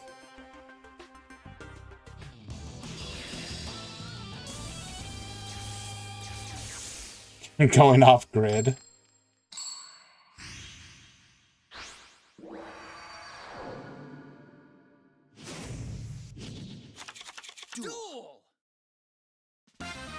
Well, Emp is definitely not being invited.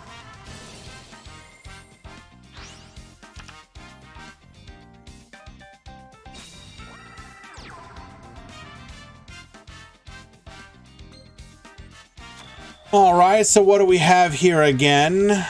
Monster Effect Negate.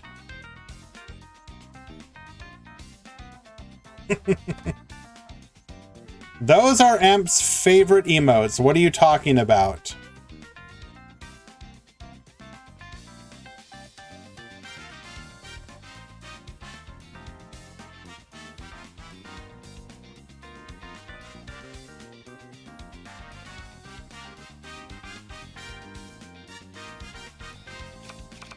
All right, Yusef, 5 cards in hand and you're pure salad. Surely you have plays.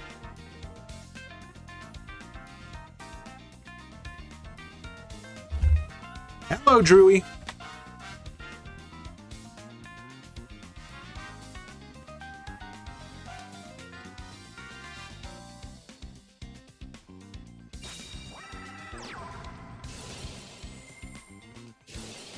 No, Michael. It is not wholesome.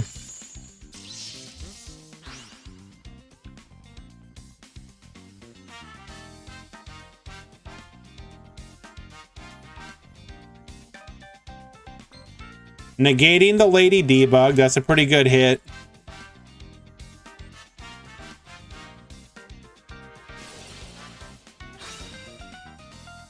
Oh, well, nope, never mind. Now we get to play the game.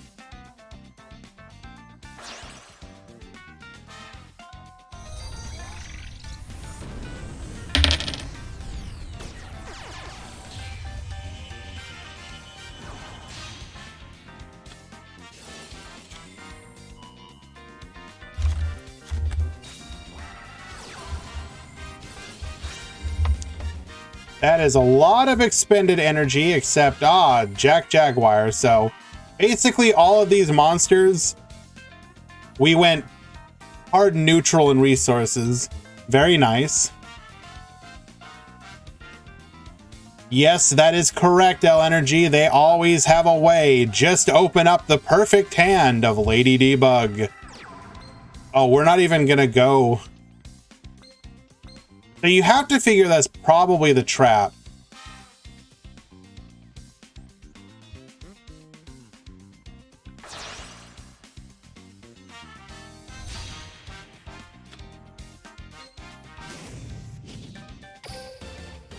This will be lethal if we don't have a trap. Well, nope.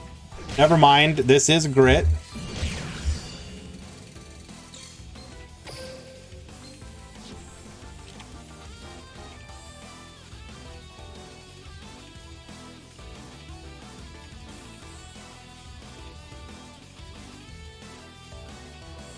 One back row. Now's your chance.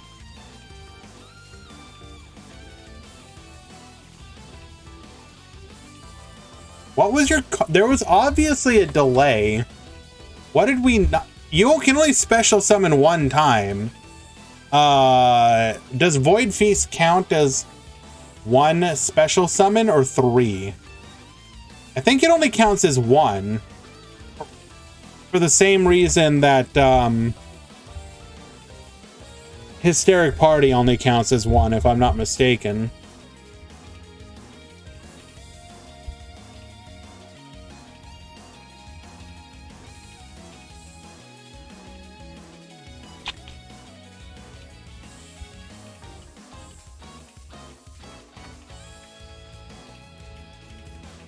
So how am I? I'm doing okay.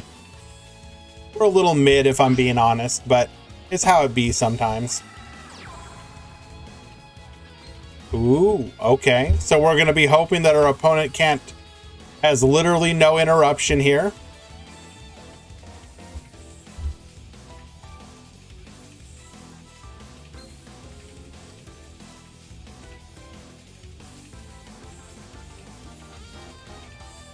We get hard punished by Roar here, right?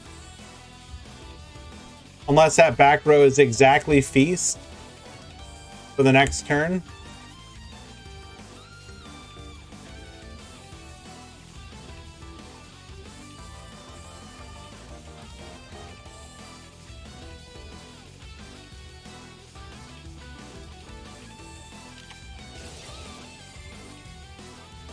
I'm sorry, Treacherous Trap Hole.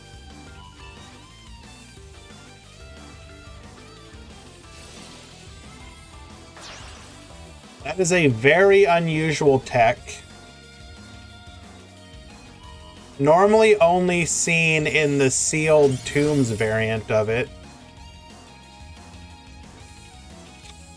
Is there a glitch where people are stalling time in the KC Cup? There's occasionally been cheats like that, but I doubt it.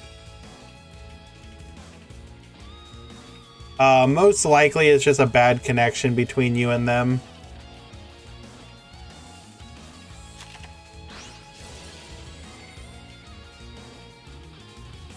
So we're going to be looking to banish the Jack Jaguar, probably.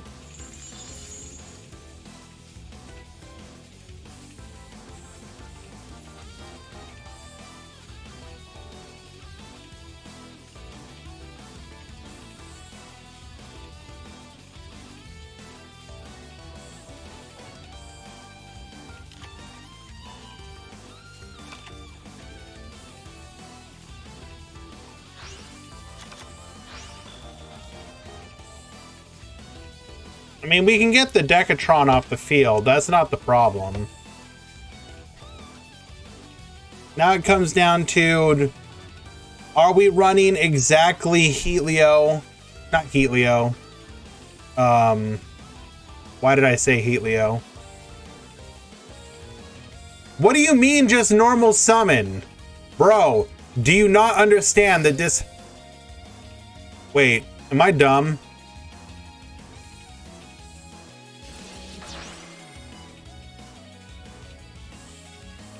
I know what Pierce is. I forgot. I thought he had the ability to DD Crow. Yes, okay, Moisture is correct.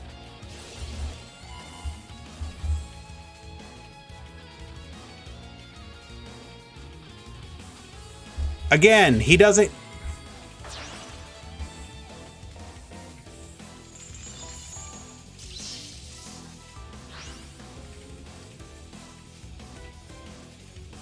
It doesn't matter if he searched for another one. I'm talking about... Okay.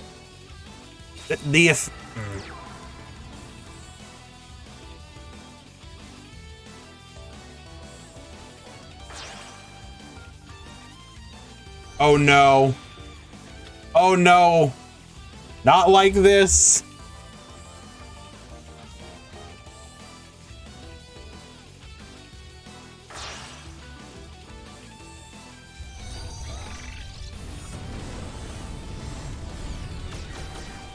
You should always know they have Ningirsu.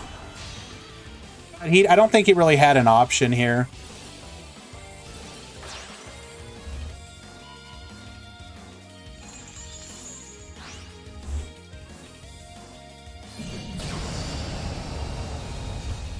And Yusef with the 2-0 victory.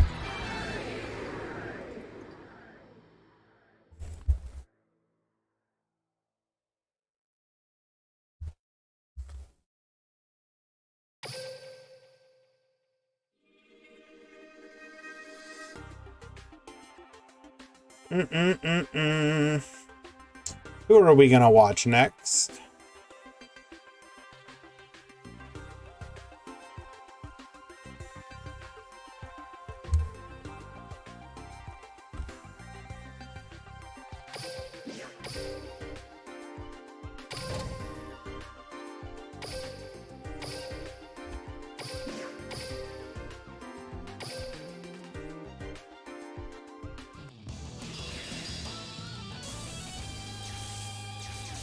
There's no way we're watching that, Eli.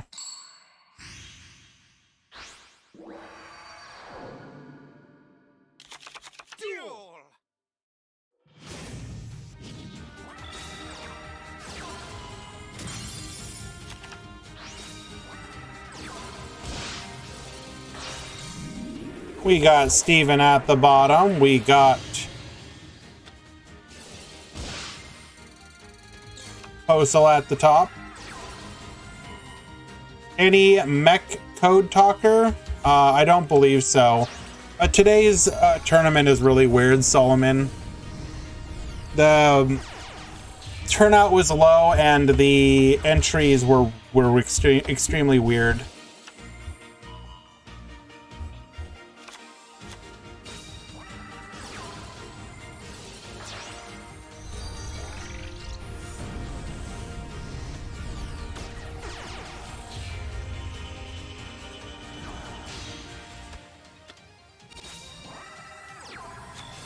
Triple back row. Well, okay then. We're just attacking in. Get crackdown and, well.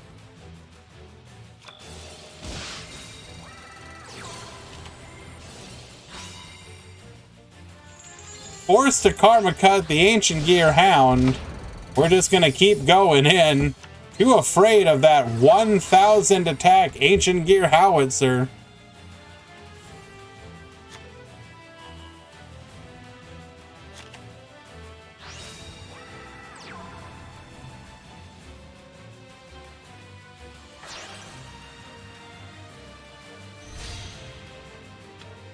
Going to Bale. We can get to our wolf here if we so desire.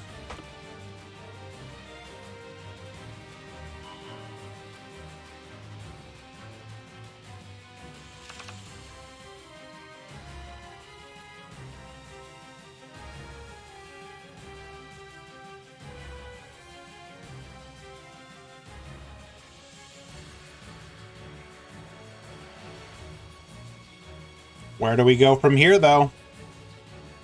Do we have a way to make use of the Ancient Gear Golem Ultimate Pound?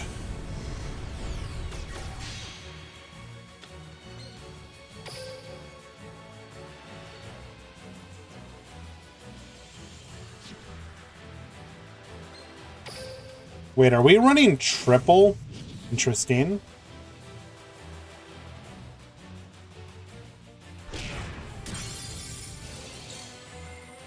We're going to take out the howitzer. That's going to get us to floating. Roar is going to say no to the float. Understandable.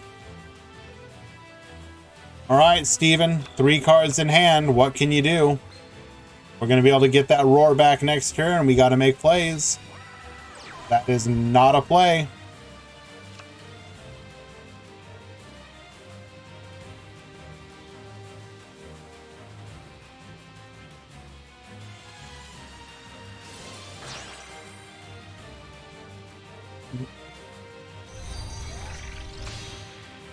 Reincarnation summon, get the roar back.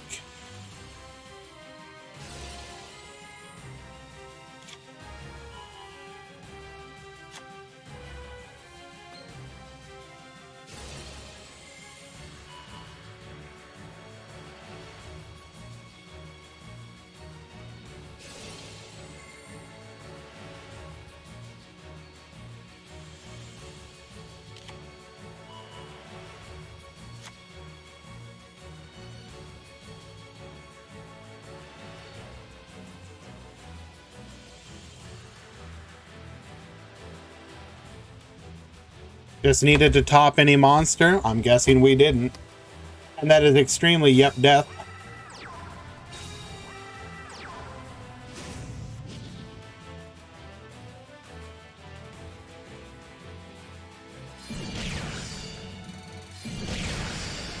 And lethal.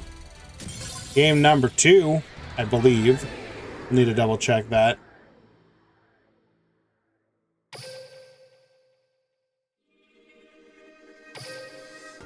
Yes, indeed. So we will have one more game to decide the match.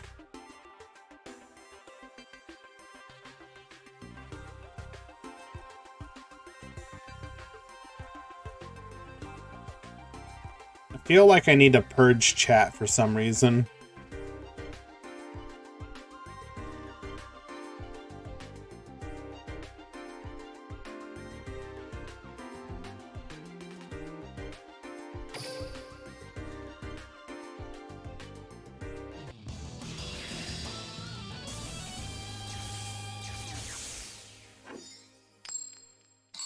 Okay, Steven, going first.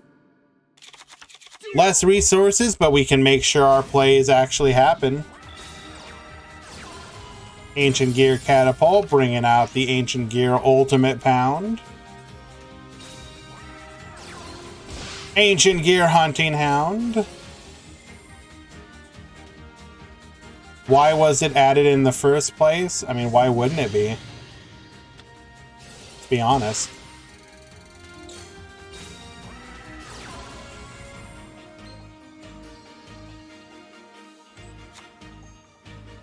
I have to pay my moderators something, and it's with horrific emotes.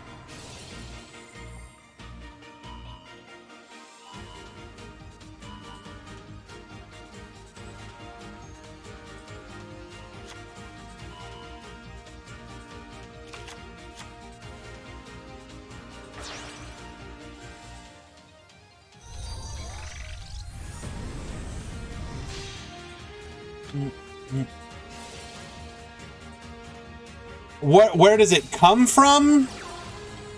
I will be honest, I'm not actually sure what the origin story of XXD is. I guess we could try and find out. Emote origin.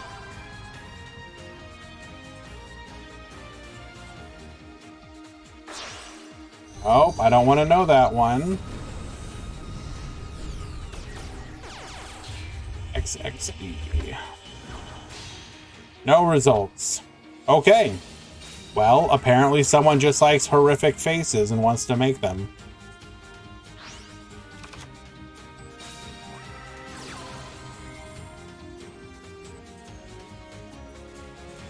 So, 2 unknown cards in hand.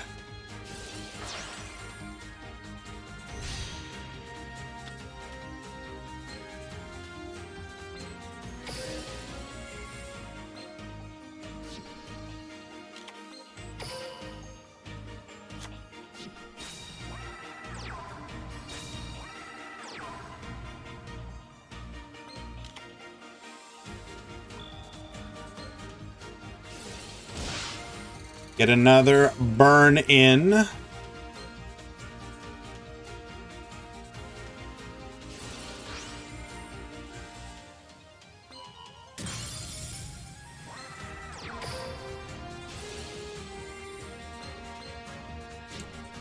So Fortress will let us bring back either the Hound or the Wyvern. Do we negate here?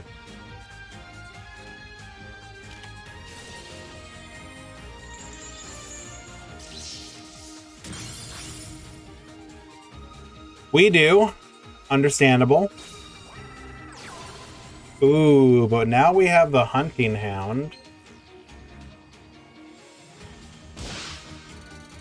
Question is, where do we go from here? Do we go for the hoping that back row is nothing, which it's gonna be something? Looks like we're just gonna go for another howitzer.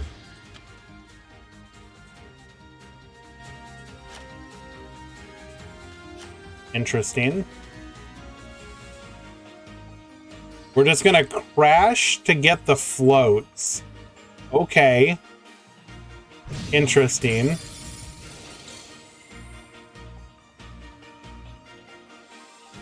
Ooh.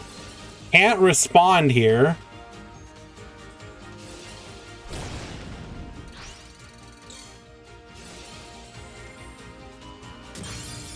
It was a crackdown. Okay. Makes sense. We didn't want to, well, why didn't we crack down? I guess it didn't matter.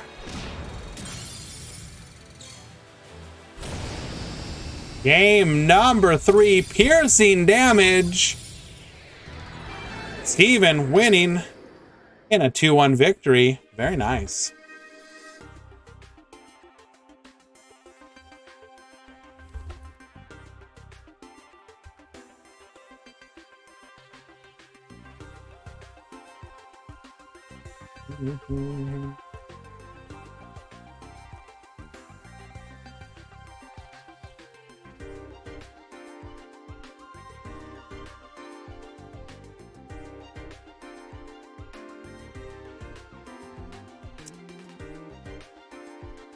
I really don't want to watch that match. What happened here? This is a 2-0 victory for El Sune. All right. That leaves us with Puzzles versus Obata.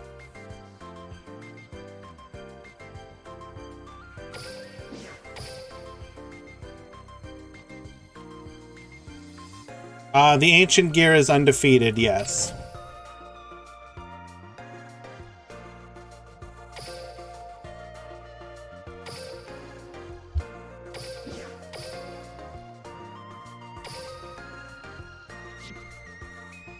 All right, looks like Obata won that one.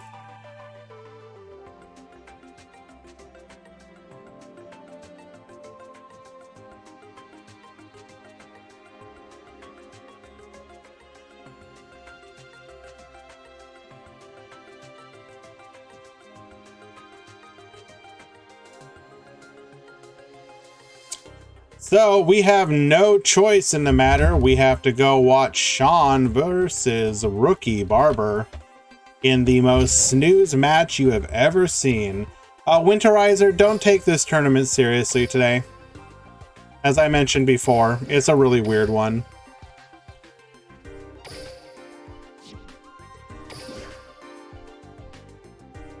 Once again, Sean making things weird by not having...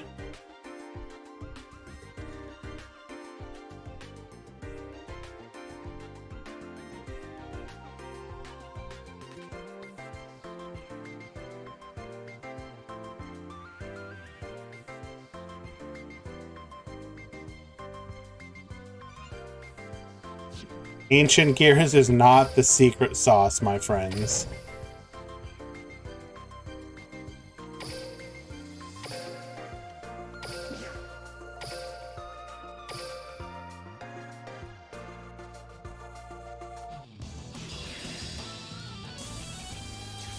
A little bit of column A, a little bit of column B wandering. Time to invest my life savings into ancient gear. Smartest decision you could ever have taken away from this stream. I approve.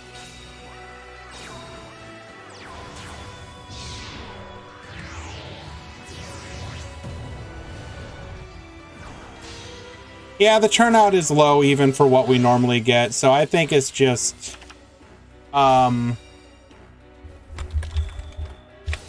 KC Cup. KC Cup does this.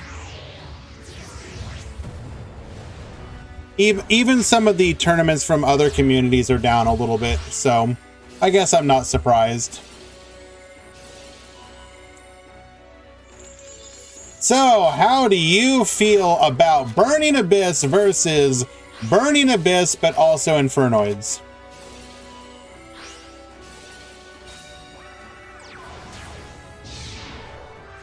You're up to 15,000 gems saved. Hey, smart. Is there a new mini box due after the KC Cup? Not anytime soon. It'll be like December. It'll probably be like very early December.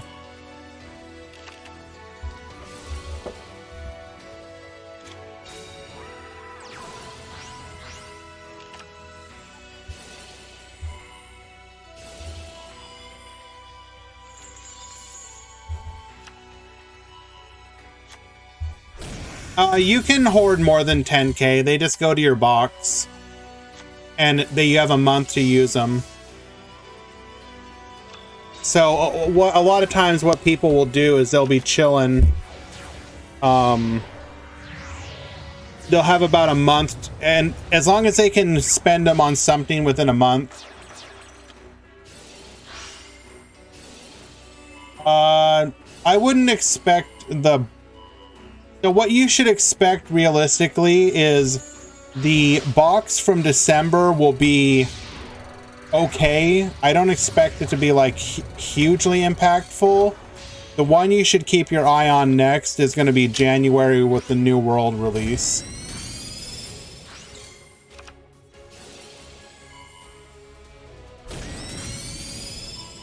That said, there is a possibility that if we get Raid Raptor PK support in December, no, it's not a New World Willowcat. The New Year's, January is the celebration for the game's launch, and there's always a bit of, it's not confirmed, no, Michael, we're just guessing. We got Shiranui from December. I mean, okay. And if we get Raid Raptor PK, wouldn't that be on the same level as Shiranui?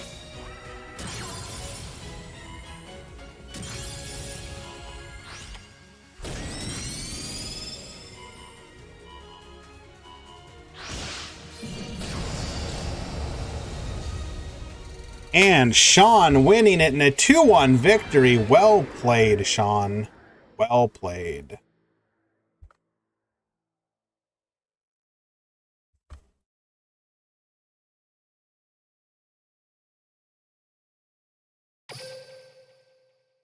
What do Raid Raptors do?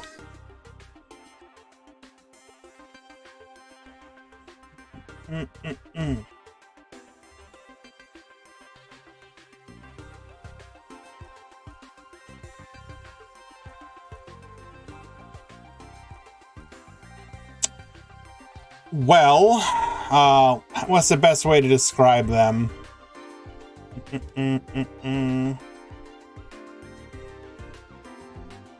They swarm the field. They rank up. They're really associated with rank up magic, if I'm not mistaken, if I remember correctly.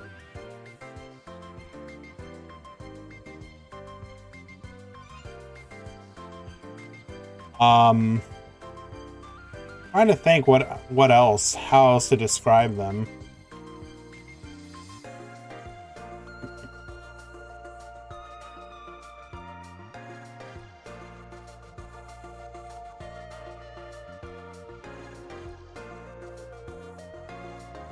Yeah, they search.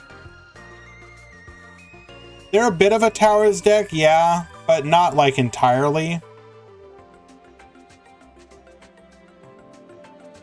Yeah, I think the best way to describe them is like as a Raid Raptor, like rank up, or they're like an Xyz rank up deck.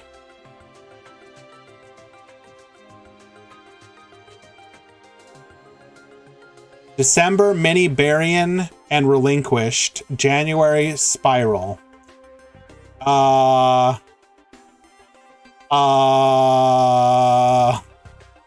What?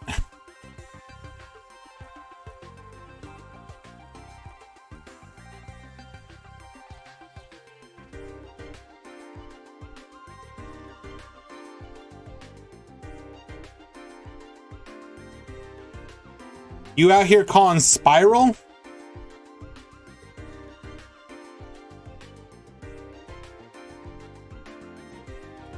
All right, we are ready for the top 16. All X and 1s made it, no X2s. Sorry.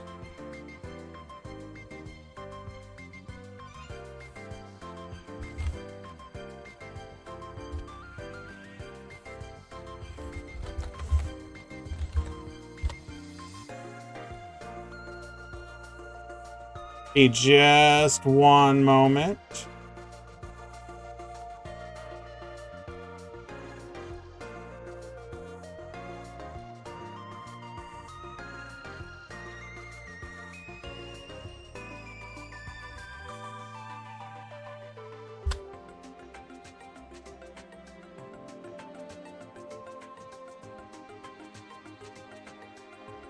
How many odd eyes? I don't think any odd eyes entered today.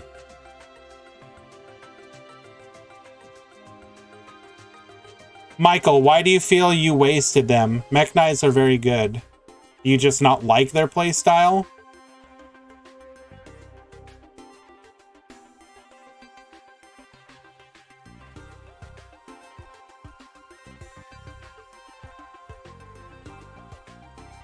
You only got 2 ultra rare. You can play with 2. It's fine.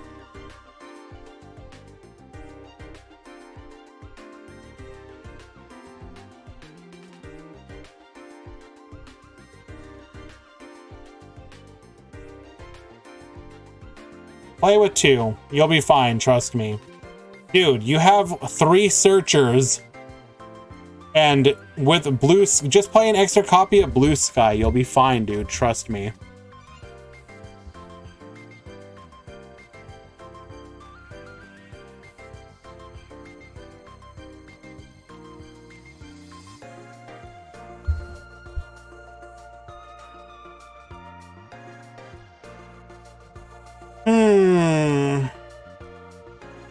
What to watch here?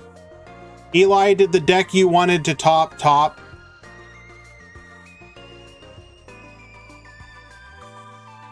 Could I watch them if they did?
Oh my god, how long was I muted?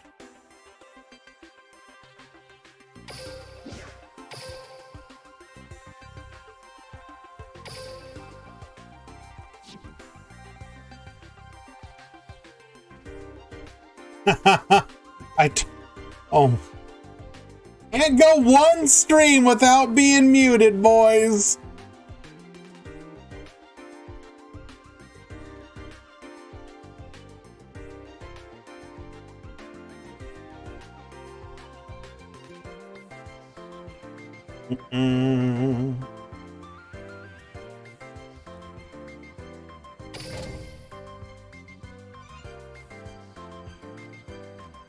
A good question, Blackwing. I ask myself that every day.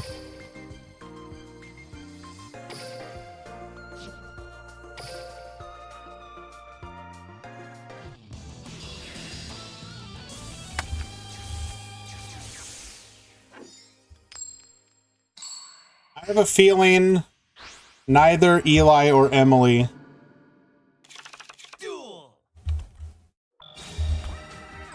are assisting me at the moment.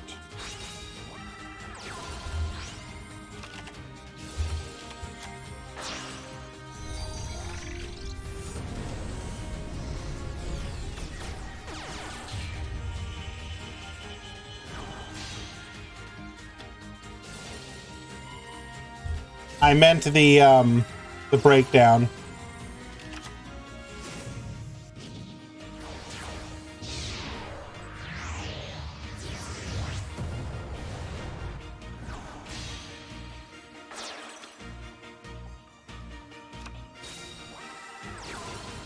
I think Eli went to bed because he got angry or something. Okay. In this matchup, we got Salamangreat versus Water Xyz.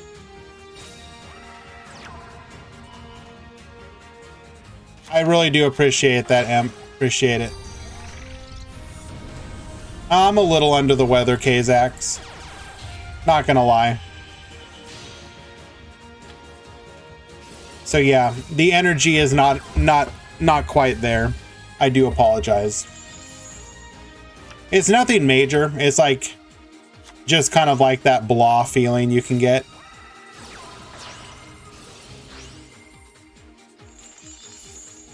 Wouldn't you still technically be under the weather, Deathroy, even under an umbrella?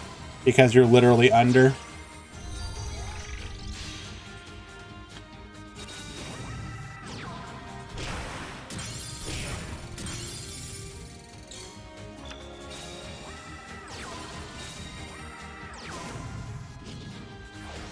All right, going into a second, Abyss Dweeber. What are your back rows?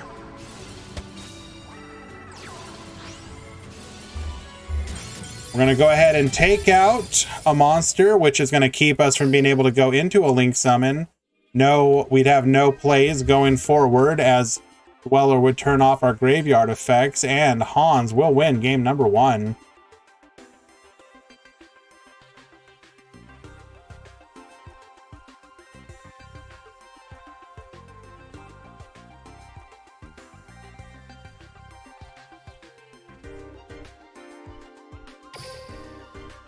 We proceed to game number 2.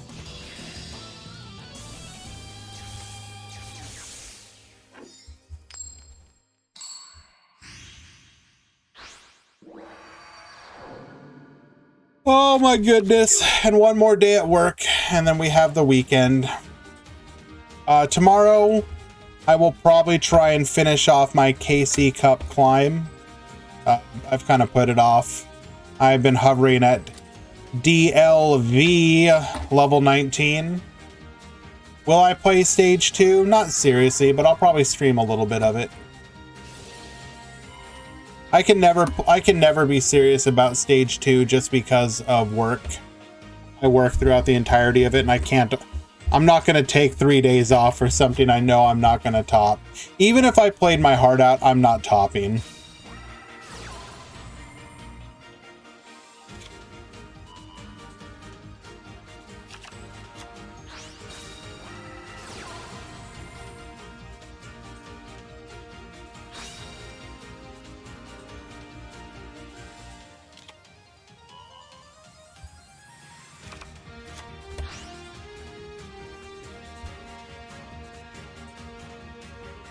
not bored or anything. I've just, I think I'm probably just like 2 or 3 games away from actually hitting it. I was on a win streak before I ended.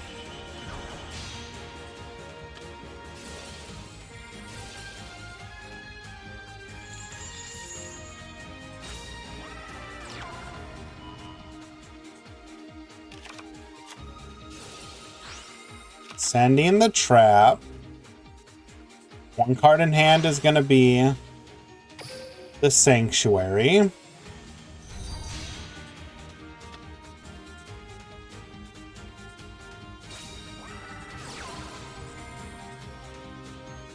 I would disagree, Deathroy. I would say it's more like getting your first rank up in Legend. Platinum is like you can't not top. You will eventually get out of Platinum. You could theoretically sit in level 19 hell forever. But, you know, eventually... Galaxy is not a bad choice for the KC Cup, though.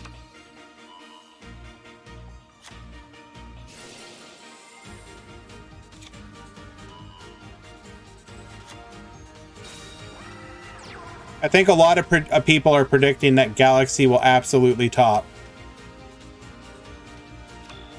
It'll be a matter of how many are going to top. Is it going to be like 5 out of 100? 10? Like, if you guys had to guess right now, how many do you think out of 10 top, or out of 100 top? None. Deck is due.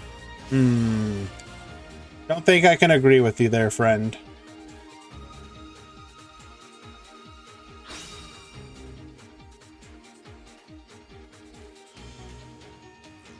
Two. You think 2 out of 100?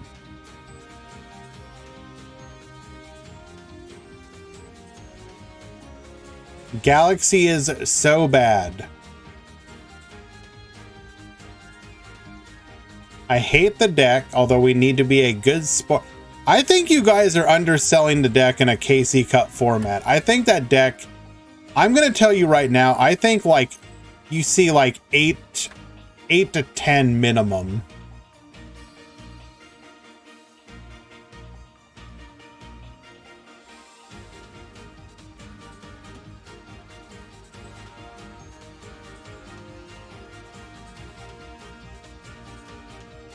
Weren't they around for the last KC Cup? Yeah.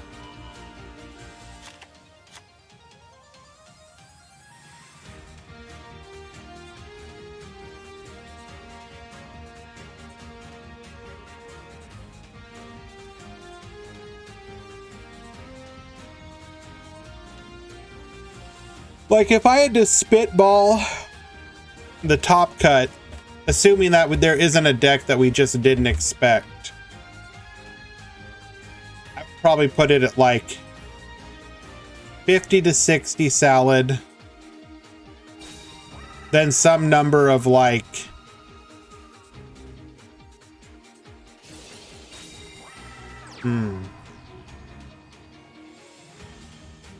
no one expects Hieratics, some number of Galaxy, Burning Abyss, the Gimmick Puppet deck, Mekk Knights, Code Talker. I would actually say the water deck is the one that you'll see probably like the lower representation amount. No one expects Crystal Beast Mekk Knights either. You're not wrong. Abyss Actors rank 1. Oh, right. We got to keep in mind Metal Foe Draco Slayer. That's going to be a deck that like at least 2 people will top with. This KC Cup will be diverse. I don't know if I agree with you there.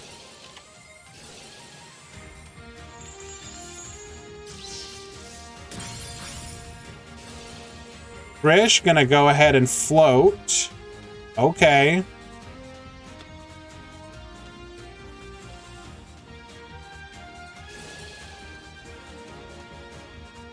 Yo. Yo, wait a second.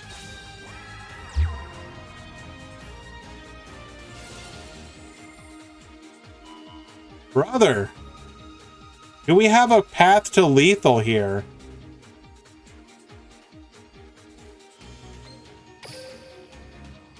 No, I don't think we do.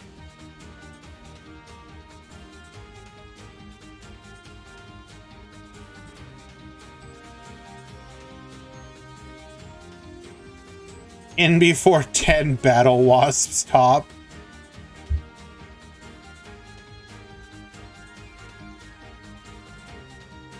Thank you, Emp. I appreciate you. Is Hans on the frog version? Yes. I think this is like the most recent Japanese one that... Well, actually no, because we saw him playing at least one copy of the Marksman. The Japanese version cuts Marksman entirely. We're gonna draw Anemone.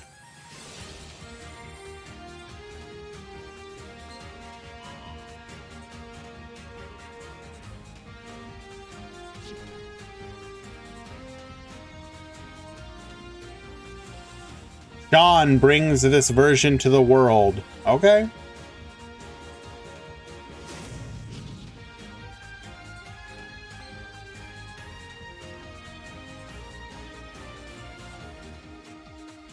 Imagine taking Trishula and being like, you're Dweller now.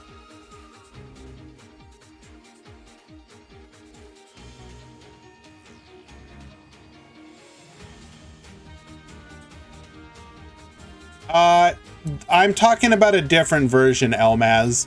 It's like an evolution of that one.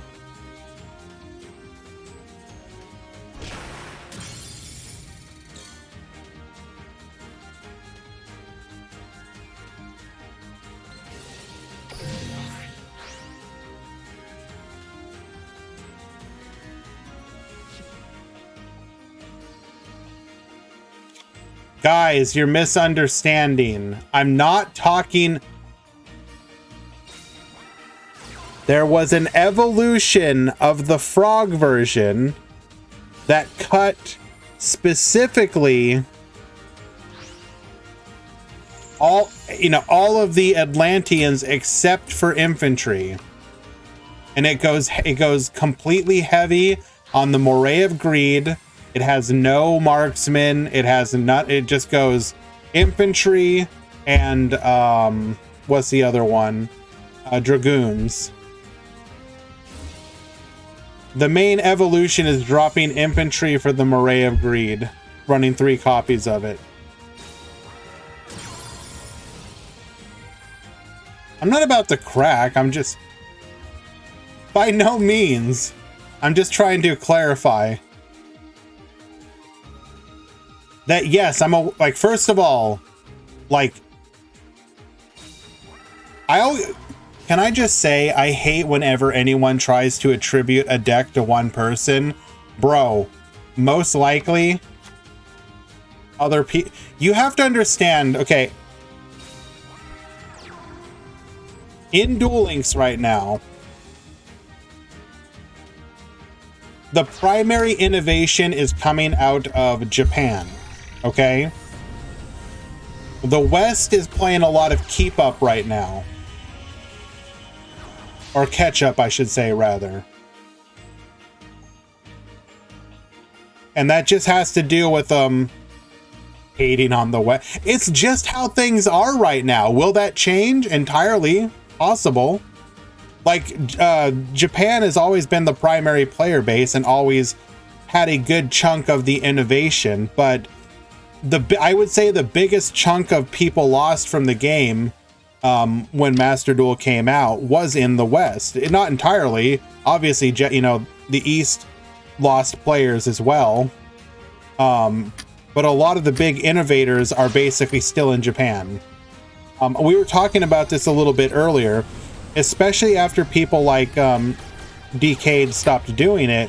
Like the content creators, which would usually highlight a lot of the decks, there hasn't really been any content creators that have filled that void.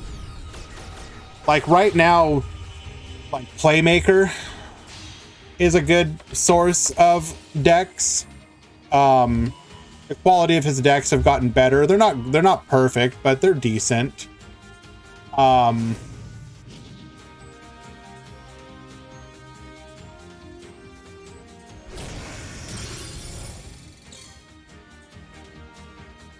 wow, we just got hard countered here. Can we top deck Diva? Can we top deck exactly Diva?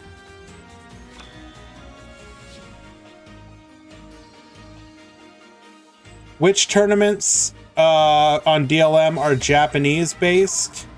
Well, we can actually go over that real quick.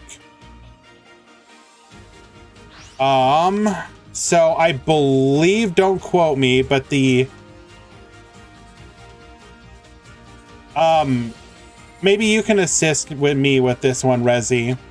Is the J and F weekly Japanese or not? That player base makes me think it's Japanese.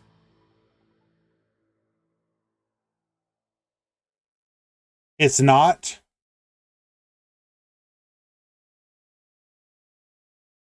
Italian. Okay, perfect. So Toon Weekly is for sure. Noragami, yes. Quantum, are you Japanese? Or not? Soratun, Suisen. Okay, perfect. Thanks, guys.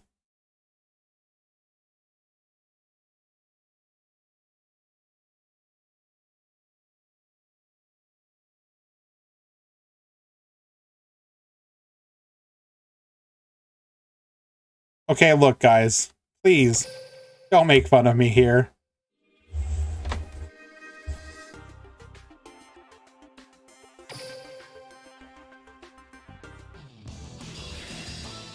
Game number 3.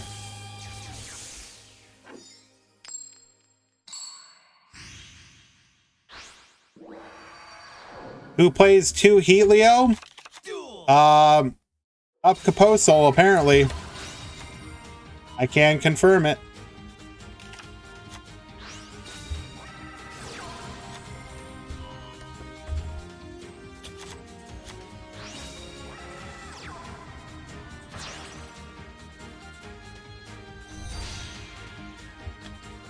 Mining, grabbing Jaguar, Circle, getting Gazelle.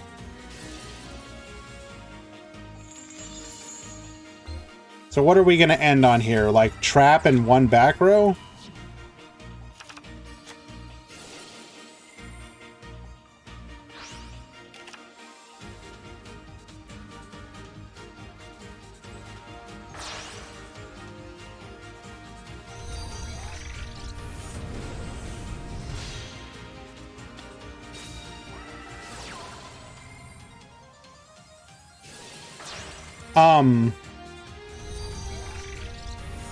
I think the one thing I was a little sad to see was there was a Twitter user who I can't, don't quote me on, I'm gonna get the name wrong obviously because I can't read the Japanese names, but he was the one that did the, I believe, Duel Links Union website, and I guess they're no longer, he's stepping away because of real life issues or something. So it was definitely sad to see that happen.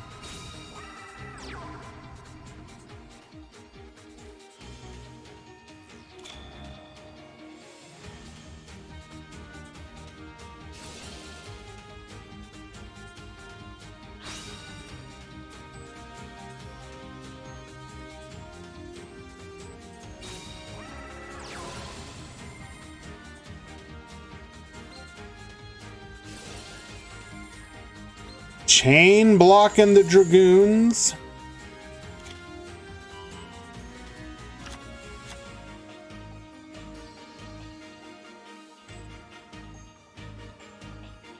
I'm sorry, what's that, Firth?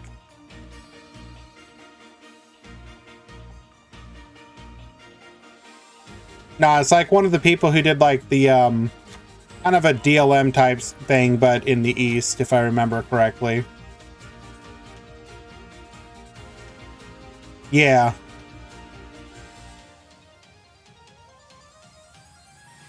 What are we Monka TOSing about?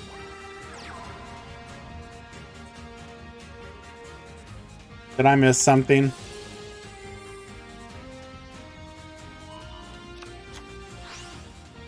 Hello, XXG, baby.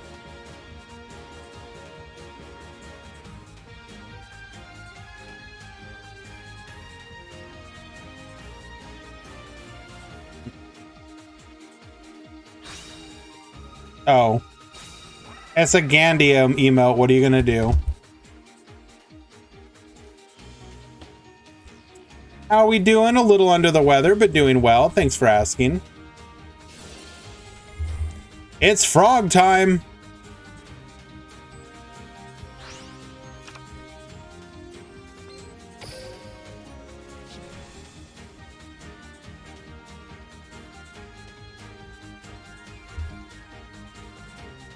Do we have the breakdown? Yes, we do. Let me get that for you.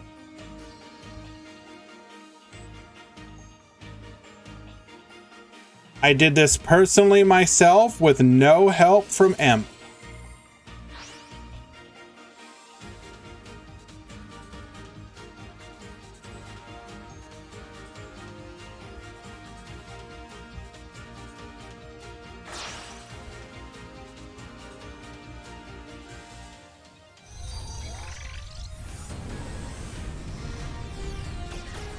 Here is the total breakdown.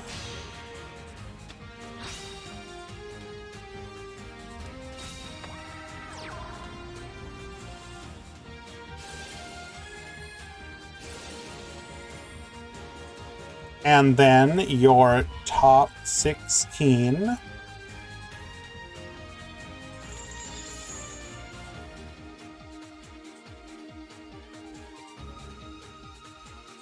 It's true. Just spamming Cursed Cat. Can't be bothered to go to the Start GG website. So as you can see, we have Salamangreat at the top. Burning Abyss following up. I believe some of the Burning Abyss might be the Infernoid version. We got 2 Destiny Hero, weirdly enough. Then we had 1 each of Ancient Gear, Pure Infernoids, Pure Mekk Knight, Mermail Atlantean, which we're watching, Railway, and Resonator. Omar can't keep getting away with it.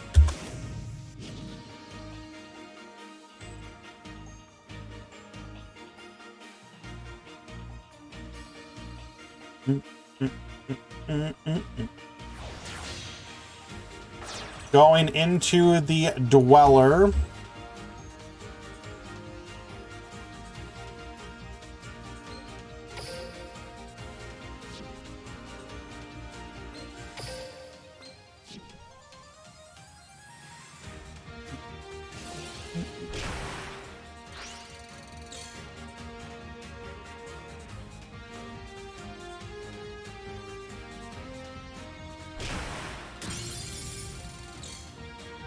Taking out the Wolf and the Jaguar.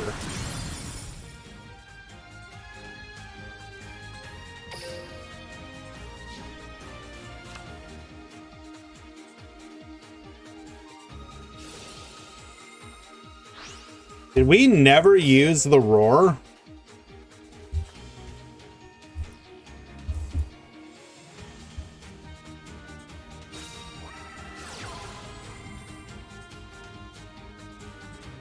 Was there no good point to use the Roar?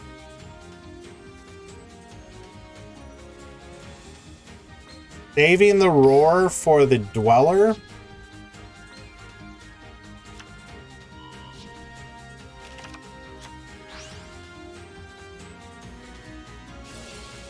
Actually, we can't because we had no monster on, or no link monster on the field, so Dweller goes off, no problem. So it just becomes, can we break this board without going into our graveyard?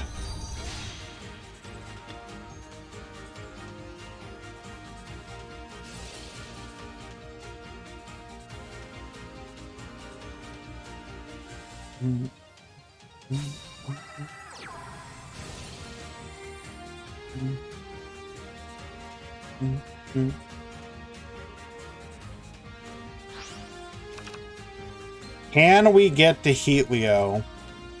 And would that do anything for us here?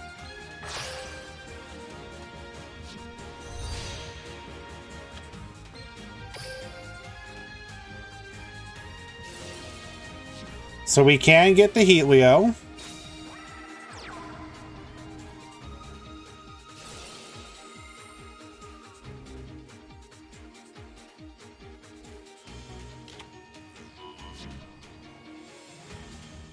Uh-oh.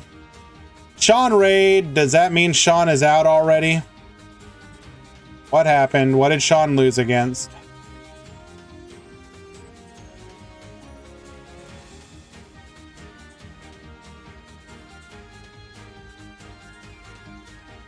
Sean? You're gonna have to explain how that happened. Burning Abyss losing in top 16 to Destiny Heroes?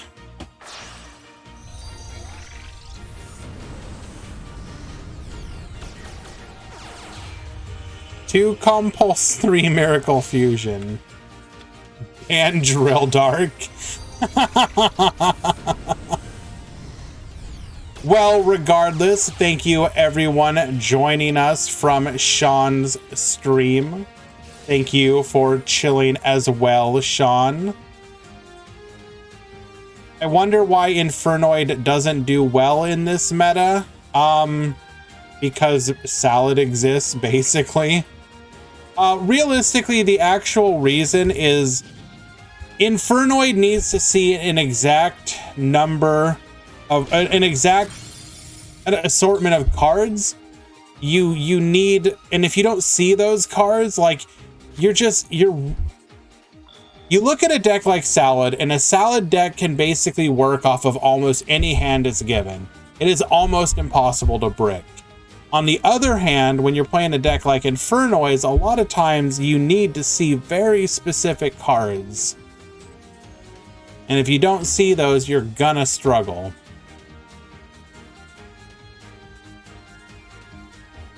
I think the other issue...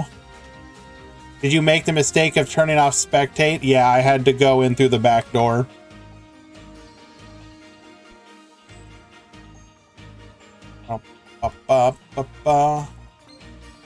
So, Heatleo...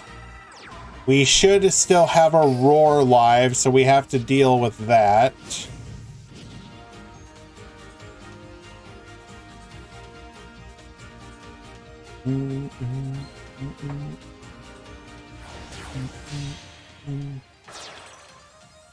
Going into an additional copy of a Dweeber.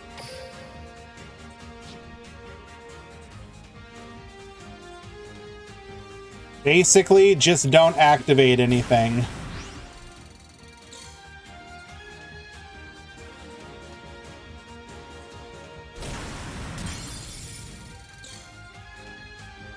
All right, up Kapost. Can you win with basically no extra deck left?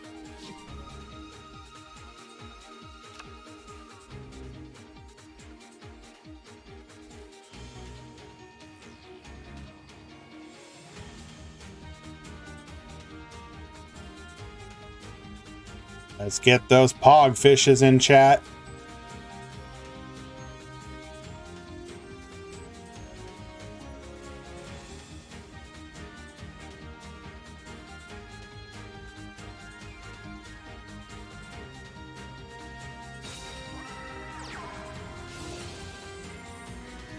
We're not giving up, not yet.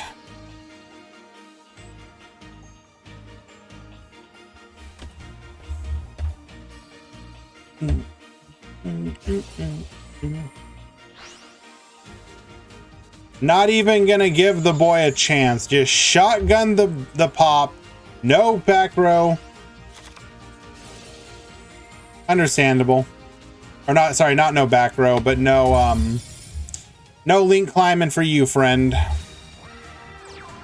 Uh-oh. A back row, Monka Giga. Uh-oh.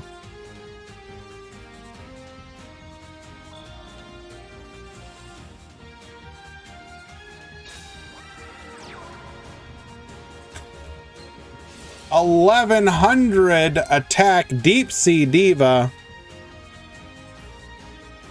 I think we're out of skill uses, so are we running exact? Well, never mind, that doesn't matter.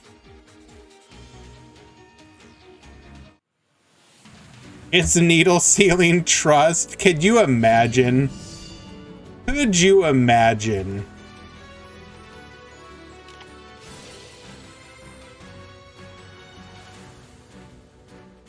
This crackdown ain't gonna matter.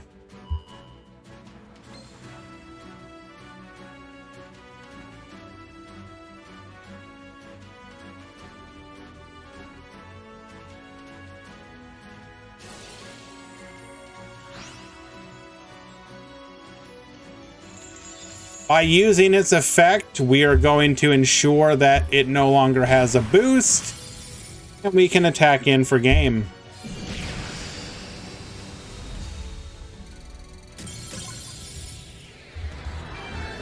Hans wins in a 2-1 victory. Well played to both of you.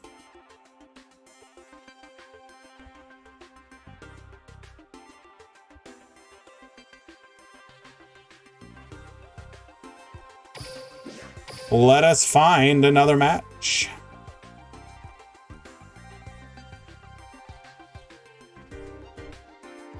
Can I just say I also find it funny that the last match in the round holding up the top 16 was water?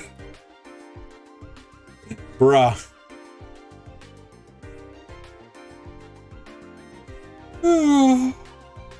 Let us see. Who are we gonna watch? We'll see how this match ends. Is Rezo alive?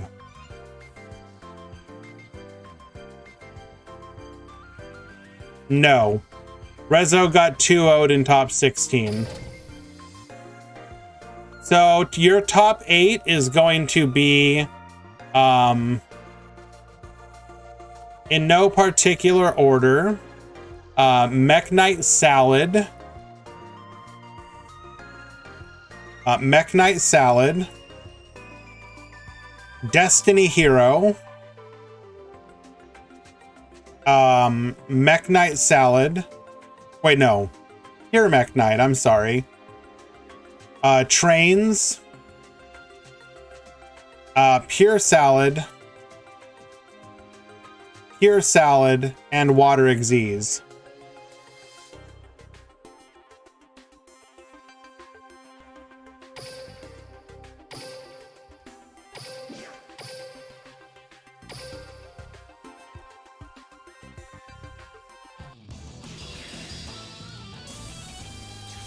AG got defeated in top 16.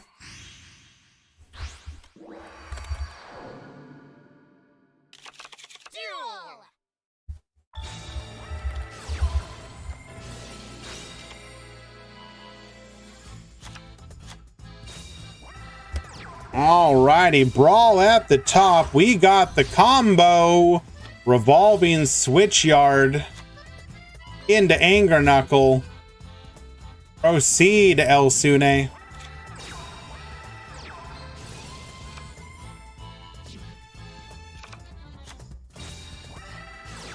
Starting things off with Lady Debug into Gazelle, activating Circle, searching for Jaguar, activating Mining, pitching the Jaguar. This is about everything you could hope to draw. Gazelle pitching the Trap, going into our Link searching for the field spell. We're going to go into our Sunlight Wolf. We're going to activate Foul, hitting the field. Jack Jaguar, probably telegraphing a... Ooh. I'm going to say telegraphing a rank 4 play, but no. We're going to go ahead and reincarnate, add the Roar, summon the purple, searching for a blue. Oh my god, we had everything. Activating blue, grabbing a copy of red. We're going to go ahead and go into our Morningstar. Morningstar pitching, get searching, get adding. The advantage here is just disgusting. Adding the Gazelle back to hand, searching for secrets.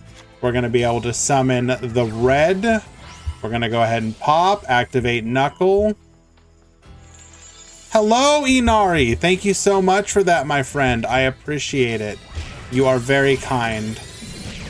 Breaking through, but we're going to get a couple searches. That said, we're in a bit of a pickle because you can guess it. That's probably exactly secrets and Roar.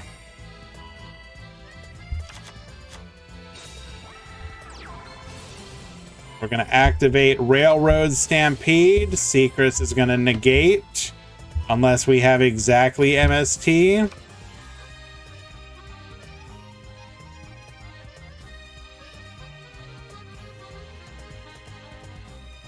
Appreciate you though, Inari. It means a lot. Thank you, thank you.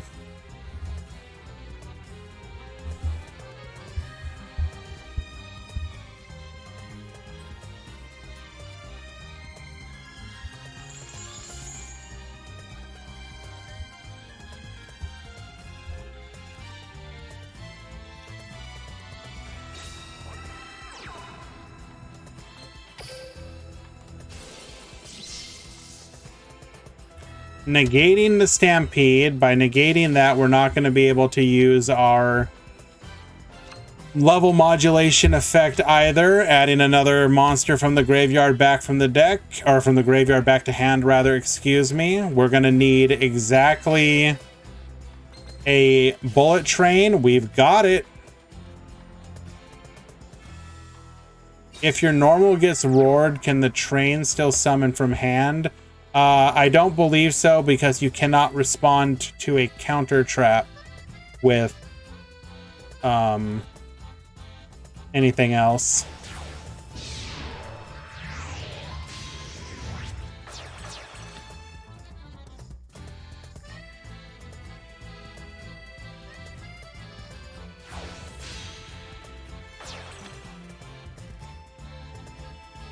Oh! No coaching. Oh, we are incredibly dead.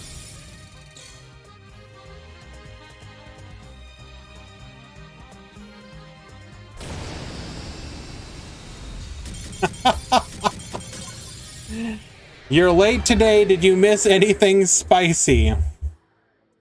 Well, you just saw Trains play through the threat of the Roar and Skill Drain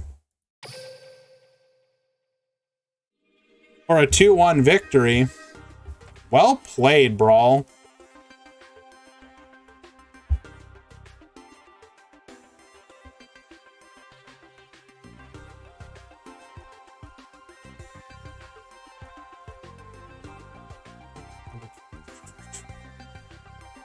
Guess Roar on the normal would have been fine. Would we have had a play?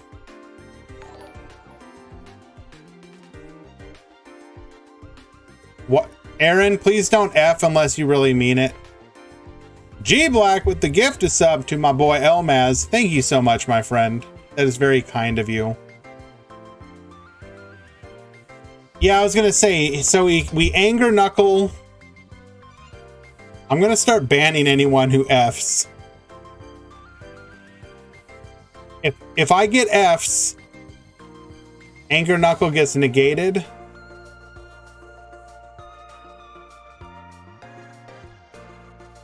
Okay, look. You cannot do this. You cannot. I will ban the entire chat. I don't care.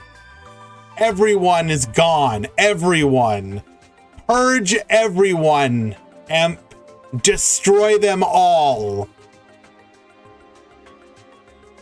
I want that number to be 0. Number of viewers, none. Moving on to another match.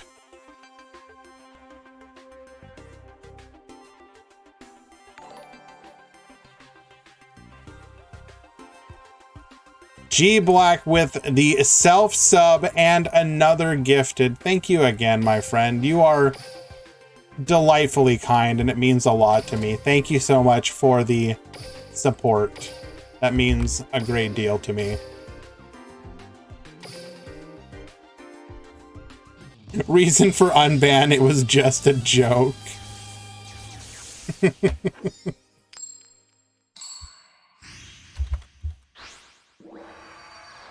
Yusuf at the top. Is there a breakdown? Yeah, I can show that for you.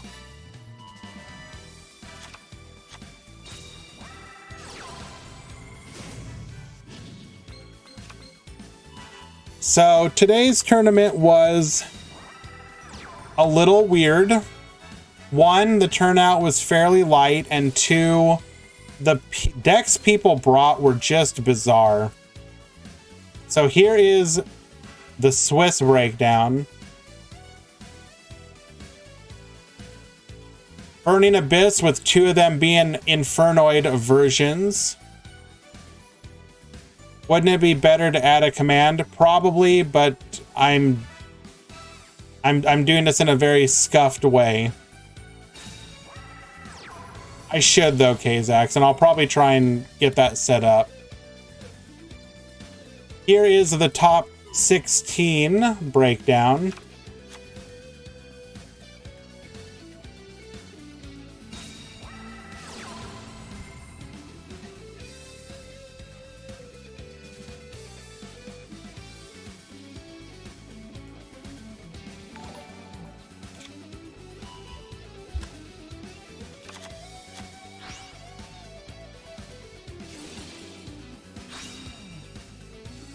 Thank you once again, G Black, for the gifted sub to Kazax.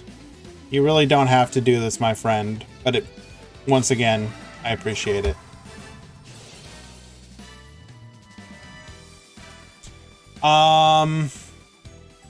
Hopefully this tournament gives us a glimpse of what the meta... This tournament will absolutely not give us a glimpse. People are wilding in this tournament. Do I think Decade quitting Duel Links will affect the game? Well, I mean, first of all, he quit like 9 months ago at this point, or 10 months ago. So like, if you're asking, the conversation can be what effect did it end up happening? I mean, the biggest #1 impact is going to be in the YouTube space. Yeah, it is what it is, Kazax. AC Cup weeks are always weird. The biggest impact is how stuff gets disseminated on YouTube in the West. Like, no content creator has filled the void of just like information dissemination. I mean, yeah, so the DLM website is obviously still great, and a huge shout out, obviously, to Random Plucks, Jade Hex, and then the newer editions of ROM and It's Brad HD. All 4 of those, the main content,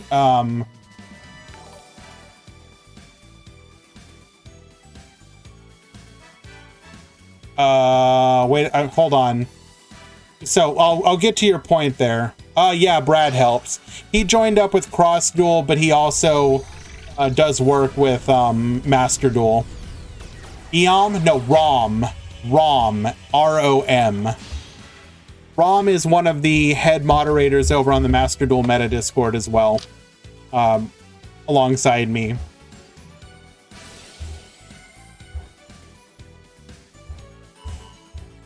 But what was I saying? So yeah, I mean, obviously the website is a huge source of who works on the Duel Links website. It's mostly Jade Hex and Random Blocks.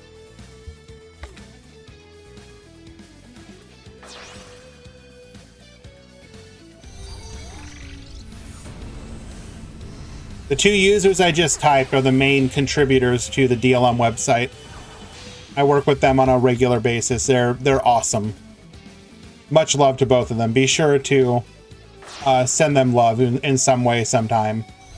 So obviously the website is still a huge tool, but think about people like Playmaker. So Playmaker on YouTube is a huge source of information, or is a huge source of like decks-ish. So Playmaker tends to focus on less competitive decks and more just like fun decks, I guess is the best way I can put it. A lot of times what you got from DK's channel was more focus on, I mean, yes, you still got the random meme decks, but there was a big focus on specifically the meta decks. Nobody has really filled that void. Now, I am a huge fan, for example, of the people over at DLE. I'm sure you guys all know DLE, obviously. They had an opportunity, I think. Loom, yeah, Loom absolutely still does stuff for Duel Links, and don't get me wrong, I think Loom has been doing a lot better stuff recently.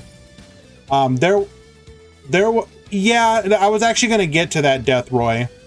I think they had an opportunity with the YouTube side of things to try and push it, but either just because of bad luck and not being able to fill the void, or because of a lack of enthusiasm, not enthusiasm, that's the wrong way to put it, a lack of like motivation to really get on the daily grind. It's like, the thing is, as anybody who does, how are trains doing? Trains are currently in top 4. As anybody who has ever tried to do anything on YouTube is probably knows, if you actually want to be successful on it, you have to do like daily content. Whatever the content is, good or bad, it has to be daily.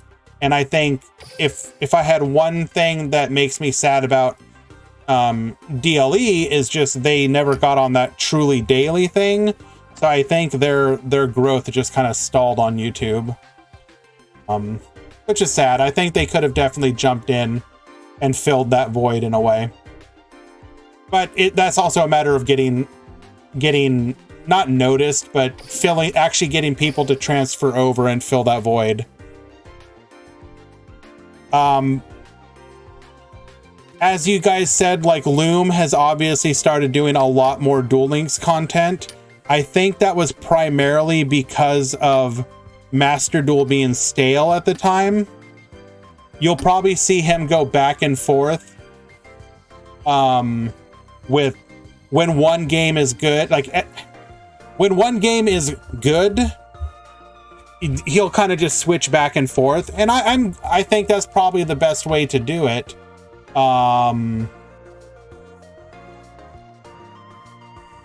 But yeah, you're not going to get like a daily focus on it. There's a bunch of other smaller Duel Links YouTubers that I actually really like as well, but they just...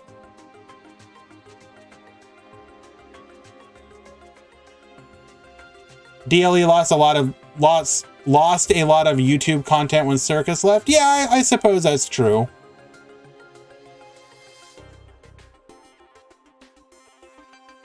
He was doing good work.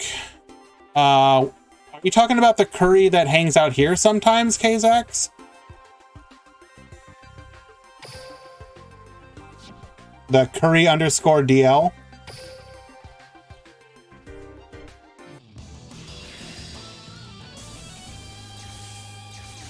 Law does great work, obviously, but his focus is on TCG right now.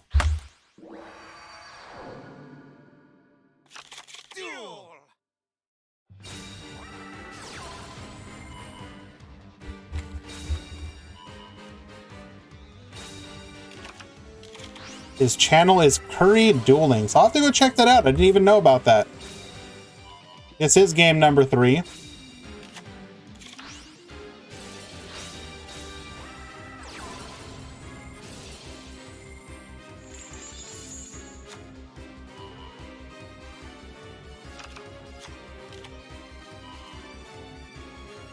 We are gonna go give my boy a subscribe.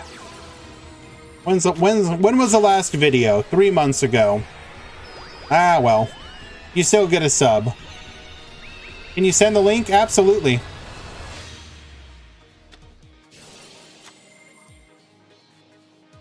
Looks like they aren't making videos anymore, but did have videos as of 3 months ago. Actually, not bad views for the size of the channel. Okay, so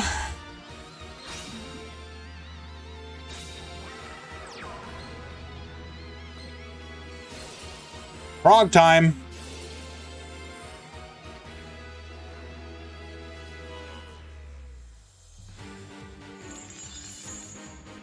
What content? It just looks like it was like videos of decks and like it's win streak basically. I don't know, YouTube, that kind of stuff.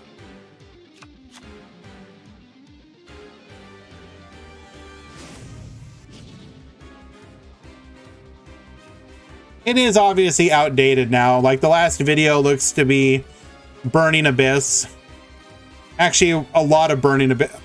A lot of Burning Abyss. We got other videos too, though. The thumbnails aren't the worst. They're okay. Maybe the text for the numbers could have been better. But otherwise, pretty good. We really don't like going into Coral Anemone, do we? We got 2 pops. That is something.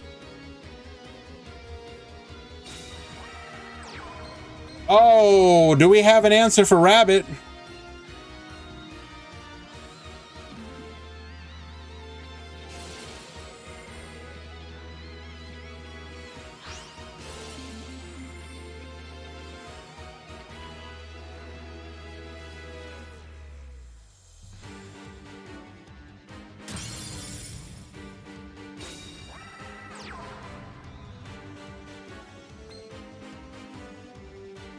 Yo!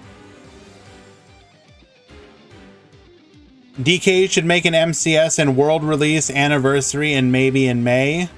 I just don't see that happening, unfortunately, Yisu. I mean, I can't speak for him. You can always try recommending. But I think we can pretty much be like just look at. There's probably zero interest at this point going forward. And trying to change that is not really worth it.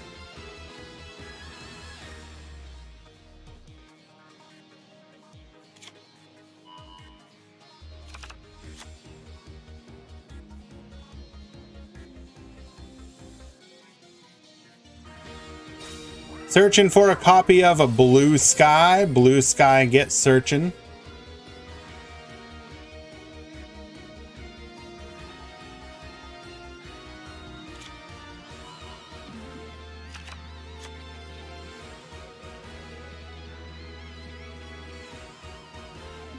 I will say the one thing if we take, are we in top 16? No, we're in top 8. I'm sorry. I got distracted. Do I think Master Duel deserved it? I think when Master Duel launched, it absolutely deserved it.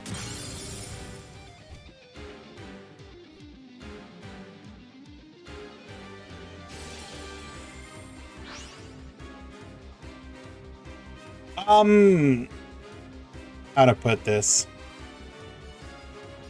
Master Duel's not dying.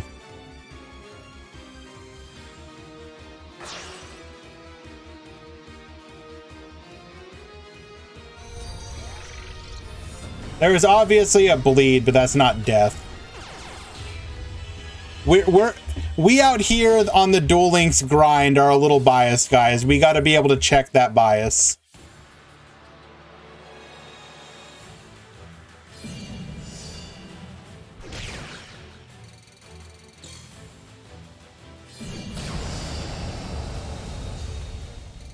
Wow.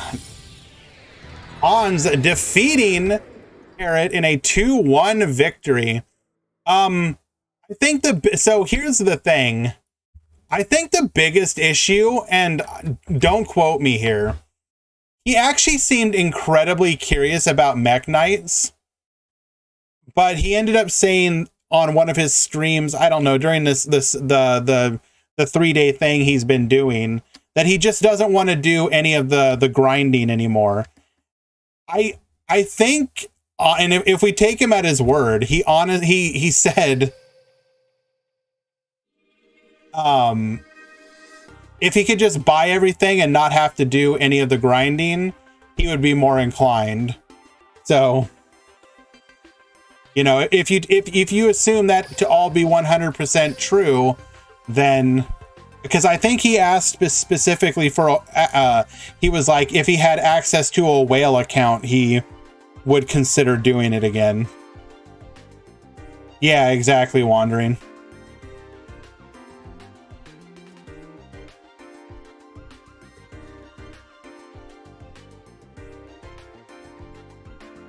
It's kind of interesting because, like, you can see both sides on that issue. Like, is Balinx and Foxy and the field spell being locked behind gate grinding a bad thing? On the one hand, yes, because having to grind for something sucks. On the other hand, Salad is like literally one of the cheapest tier 0 decks that the game has ever had. So it's like this weird dichotomy. Like, you get it? Like, I look at grinding and I'm like, whatever, man, I'll get there eventually. Who cares? But I can also completely understand people who are like, I never want to grind ever. So, like, honestly, like, I wish Konami would do this.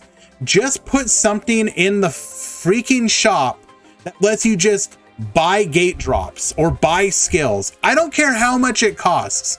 Make every skill ticket cost $10 or whatever. Make every character unlock ticket cost $10. Make the gate drop cost $5. Like, put it in there. Nobody buy it except the pure whales. Why not? Just add auto duel at the gate. They'll never do that, Inari. They would have to, like, remove everybody's, like, gate keys and whatnot, or make it so you couldn't get rewards from it.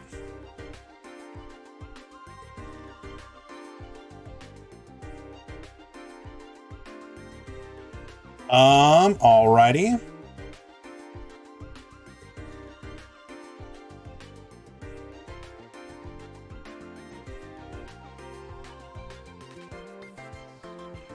Like, because I have such a weird, I have a weird relationship with the idea of farming, and maybe I can try and like articulate this. When I play a game, I like having something to do, right? So I'm sure, how many of you here have played an MMO before in your life, right? Has anyone here played World of Warcraft, played, you know, something of that nature? Okay. There are times when I'm playing an MMO like World of Warcraft where I don't want to do anything serious. I just want to go pick herbs or just go mining or whatever. Like, I love games that have downtime things for me to do. And I know that is weird, I guess, but I don't always, you see very similar, I'm kind of all over the place with this and I apologize. You see very similar conversations with people who are talking about skill-based matchmaking. Have any of you heard about some of the heard about some of the conversations coming from people playing like Warzone or any of the I'm of the opposite opinion, Con, but there are people who are like, when I play a game, I don't always want to have to sweat. I don't want to have to be hardcore. I want to go in and just have a little bit of fun. I want busy work. I want something on the side, not busy work. I just want to have a little fun. Okay. And you can look at that in basically every game. Not everyone wants to be super serious. Like, what's another good example? Think about any of the AAA games that come out where you can either mainline the story or you can go do stuff like, I'm going to go collect literally every collectible in the world. Are you advancing the story along when you collect collectibles? Is anything actually happening? No. You're just basically wasting time on something that doesn't matter. But people, what are we talking about, Kamel?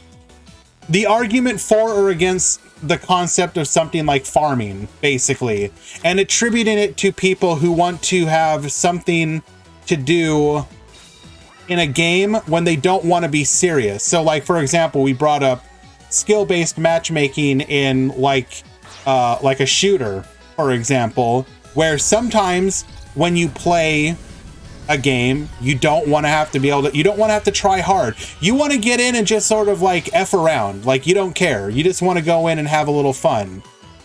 Or you want to waste some time, like Jay said, where you just want to do some side quests in Zelda. Do you want to actually go do one of the major dungeons? Do you want to defeat a boss? No. I want to find every single one of these damn seeds in the world. Does it do anything? No. Is it a waste of time? Absolutely. But it can be enjoyable to do. The problem, of course, is having that balance between needing to farm and wanting to farm. And too often games get that balance wrong, basically.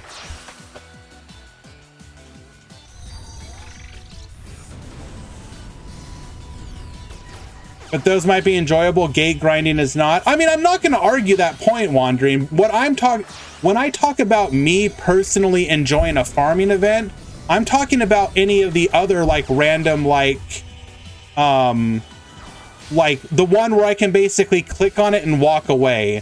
So for example, like the raid events. I don't care, like a raid event, I can just click auto duel and walk away. You know what I'm saying? Just every once in a while come back and click auto duel, you know, work with the community, find out what the best auto duel deck is, and then just do the event. Like, if the game just gave me all the rewards, would it be easier for me? Yeah, absolutely. But do I like that I have something that I can do? Like,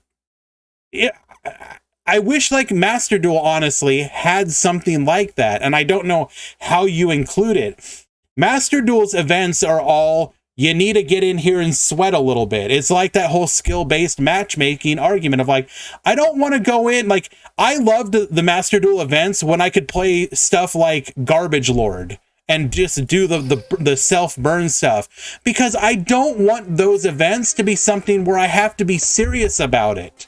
I don't care about these events. I just want the rewards, but I also want to earn them. It's like this weird dichotomy. Could they just give me 5,000 gems? Yeah. Would I like it? Probably. Am I okay with doing something to earn it? Yeah, I'm perfectly okay with that.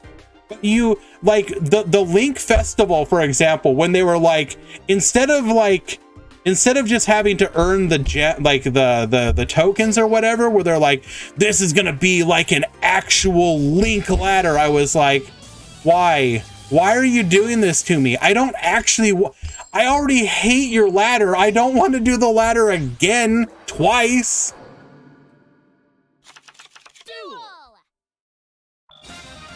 So like, I wish they could find, and this isn't like me trying to dog on the game, I'm just using it as an example. I wish that they would find a nice middle ground in between what they have currently And I don't know, just something to do. I want something to do.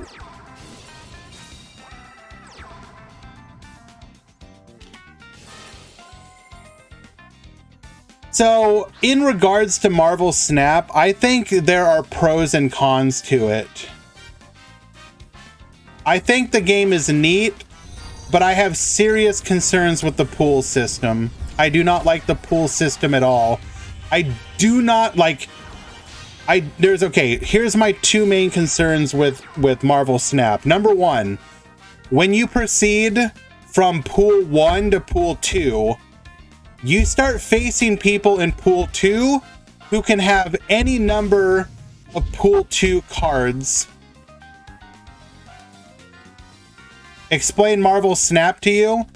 How much do you know about it? Have you played nothing at all?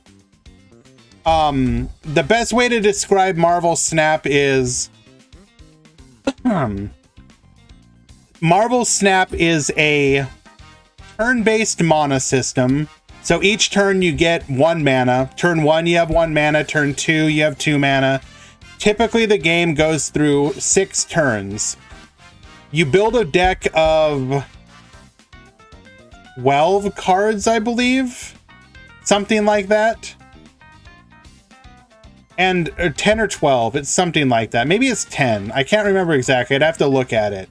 But it's relatively small. Normally you'll see every card in your deck except for like 2 or something like that. So there's a little bit of randomness, and there's also randomness of when you'll see your characters. All the characters have a cost and a strength, okay? Typically you want to play them on curve, like in any other game where you have mana curve. And the way the game actually plays out is on turn. There's 3 field locations. Is it 20 cards for a deck? There's no way.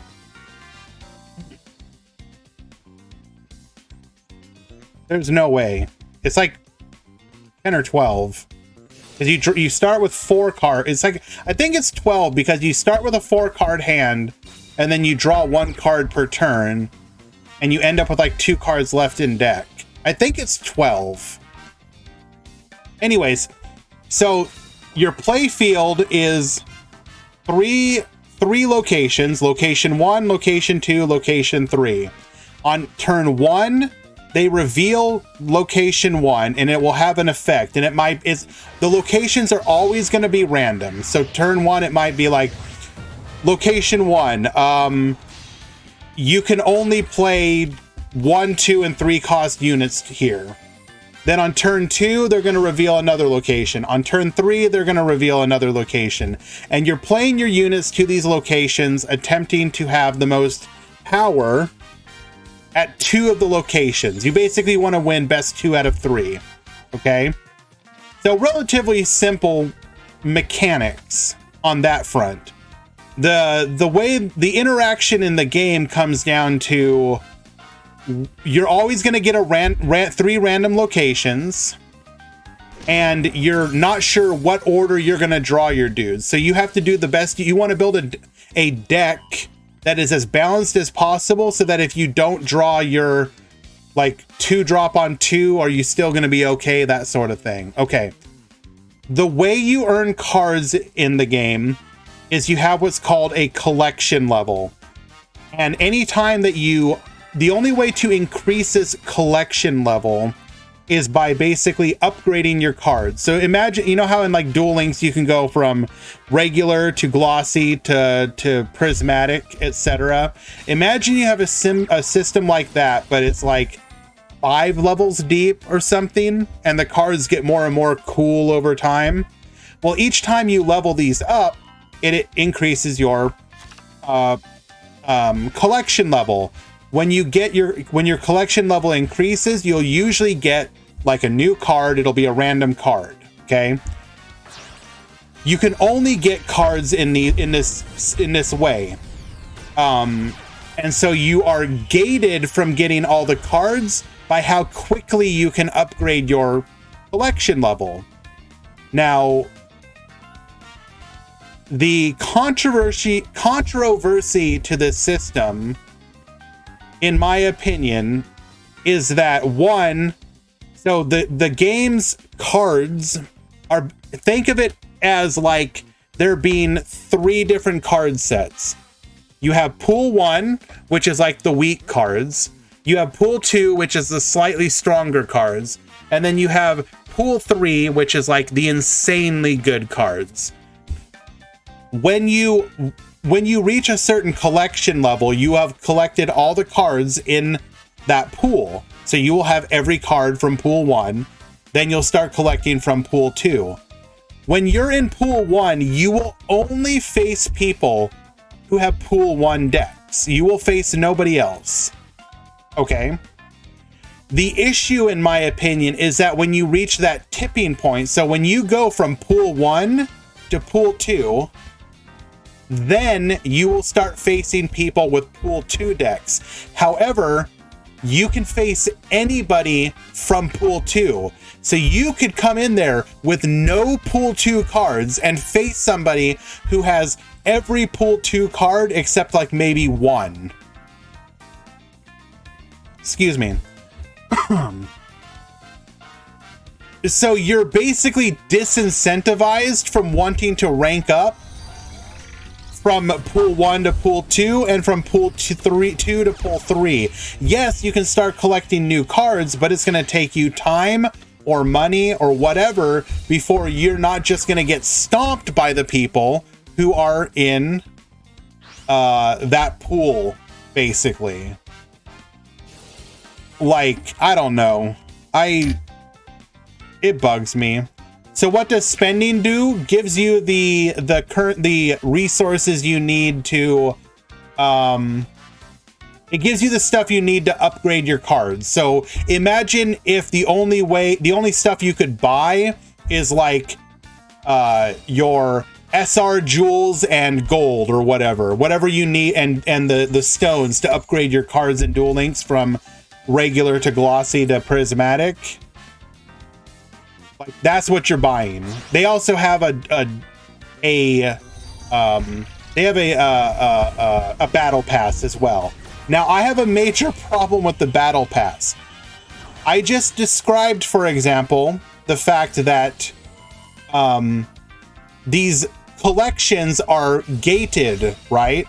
So, for example, in pool 1, you're only going to get pool 1 cards unless you buy the battle pass and the card happens to come from a different pool. Then you can use that card outside of its pool. So for example, the first battle pass had a card called, it was Miles Morales Spider-Man. He is a pool 2 card. If you get him from the battle pass, you can use him in pool 1. You can only get him if you spend money. So you're like, but why? Why am I facing this? Now, in the case of Miles Morales, it's not that big of a deal because he goes in a deck called Move, a Move deck that you can really only play in pool 2. There are some Move cards in pool 1, but not enough to build a deck out of. And I think Brawl has this one, by the way. He's going to get 2 resources. This is just, yep, death. I think Shelmy loses here. Sure enough. But yeah, so the fact that they break the rules with how the battle pass works, I have a big problem with. And it's only going to get worse as they introduce more and more battle pass cards, because here's the thing, they're not going to ever do something where it's like you get a battle pass and then like the card that you get from the battle pass, you can't use it until pool 3. So you're telling me that a player who just bought the game and got the battle pass and you're like, congratulations, here's a card, you're not going to be able to use it for 6 months until you get into pool 3.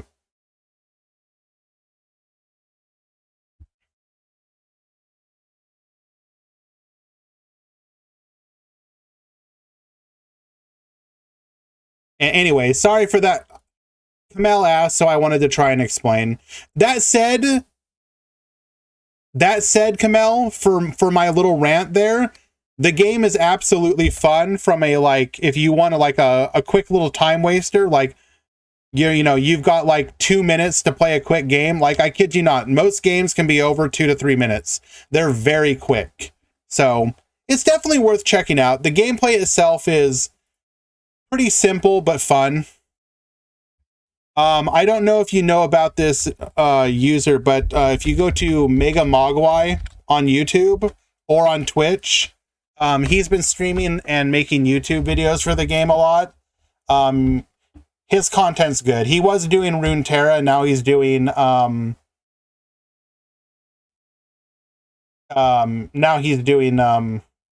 that game.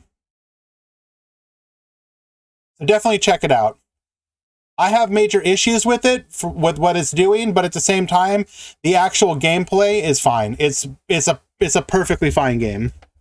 And in fact, I think a lot of people would enjoy it as like something to do on the side. Sakadetsu, yes. Marvel Snap, yeah.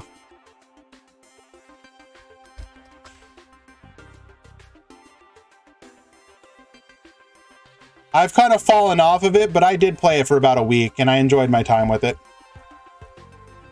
Well, guys, so your top 4 was Mermail versus Heroes. Mermail won. Your other top 4 was Mekk Knight Salad versus Trains, and Trains won. Is it free to play? Yeah, you can play the game free to play. It's just going to take you a while to level up your collection, but just enjoy Pool 1. Build one of the early strong decks. Like, there's a couple deck types. I think the best ones are going to be either Reveal or Ongoing. Just look up one of those deck types and build towards it, and you'll enjoy yourself. Pool 1 is very, very simple gameplay.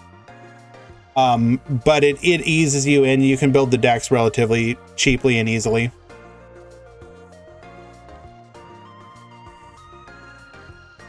No salads in final. How much did I spend on the game? I didn't spend anything. Actually, wait, did I? No, because I thought about buying the battle pass, but then didn't.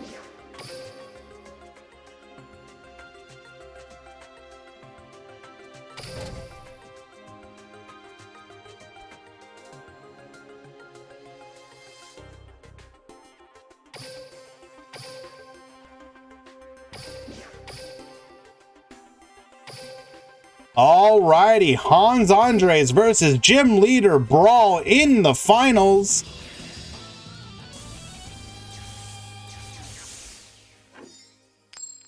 Also, dinosaurs. Are you talking about the Moon Girl and Devil Dinosaur or whatever?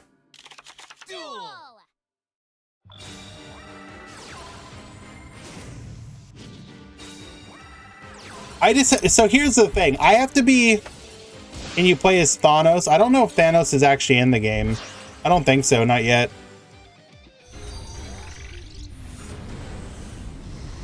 I have to really like a game to want to spend money on it. And that game just didn't, like, I enjoyed my time with it, but I didn't really want to, like, play it. Or, I didn't see myself, like, being long-term with it. Okay, Elmaz, yeah, actually, now that I think about it, I did buy that one. It was like $2 or $3. I enjoyed my time enough that I was like, I can throw like $3 at you.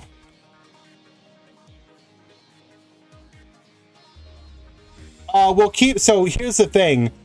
It's not actually a duplicate, Elmaz. I mean, it is technically, but you can level up the duplicates independently of each other. And that makes your collection level go up. So getting a duplicate is actually technically a good thing. In a way. Because it means you can level up and get new cards quicker. Because leveling up early cards in the early rarities is way cheaper than leveling up the later rarities.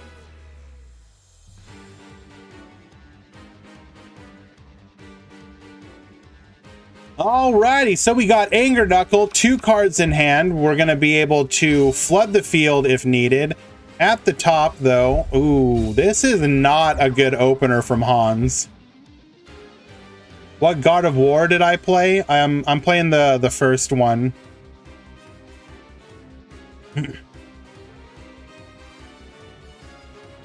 The God of War 2018. I just picked it up on PC. In anticipation of being able to play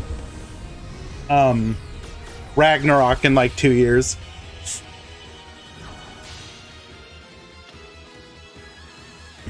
How is it? It's fine. It's a typical third-person action game.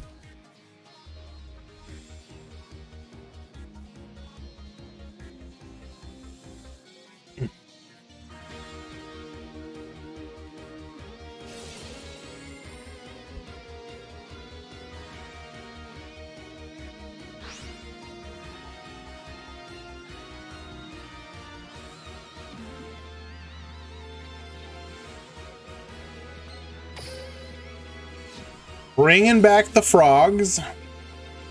Although we may bring back the Atlantean here.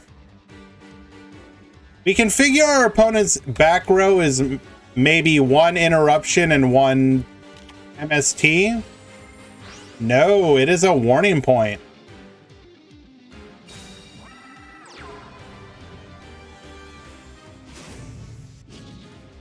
Territory of the Sharks. Going into Dragoons with Ronin Toten for a Dweller, most likely. No, is Hope Woven.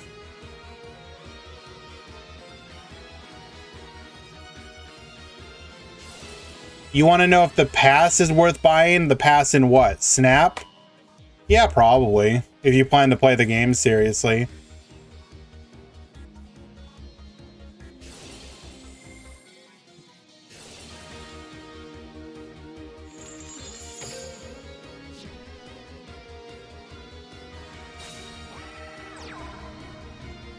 Not sure why we summoned the Derricane here. This feels like a waste. So I feel like this was a misplay from Brawl. We probably should have kept Derricane in hand. Summon the Stampede. Stampede, bring back Ruffian Railcar.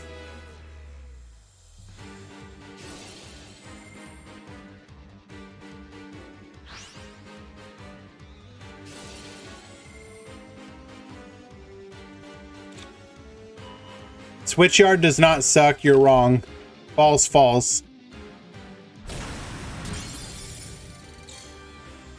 How expensive are trains? Pretty.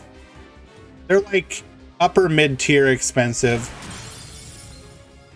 I actually I need to look at it.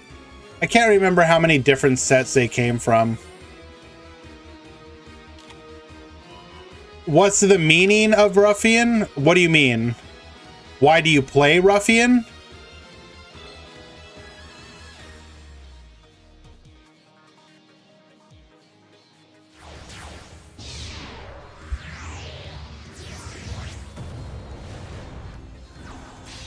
You play Ruffian because you search it off of Switchyard to get an extra search, so it helps your know the word. Ruffian means like, I think like a bad guy.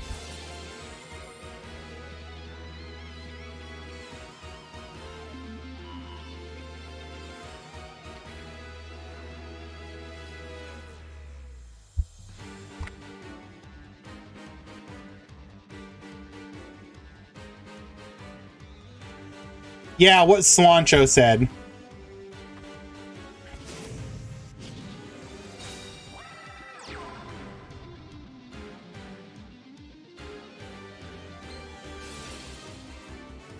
Well, that was just all aboard the crime train. True.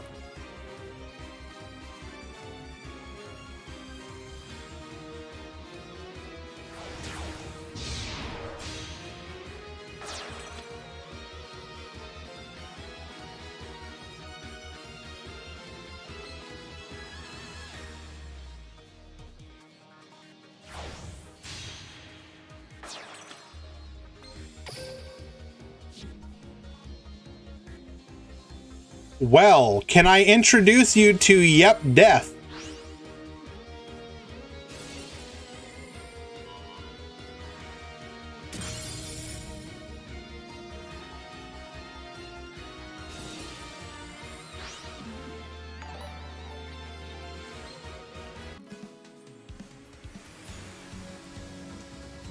Brawl is just flexing now. I think this will actually be like if Trains wins this, it'll be like the third event they've won in the last week. Now, obviously, this event is relatively small, so take that for what you will. But it's actually won 2 other events of non-insignificant size. It got what? First place in Ruby League and first place in Battle Phase, second place in... Wait a second. Wait. Was Ruby League a Train Mirror Finals?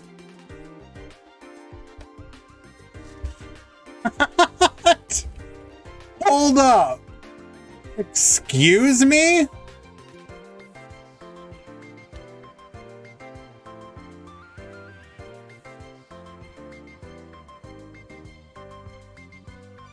What decks are good? That's a very subjective question, Jesse. What kind of decks do you like, my friend?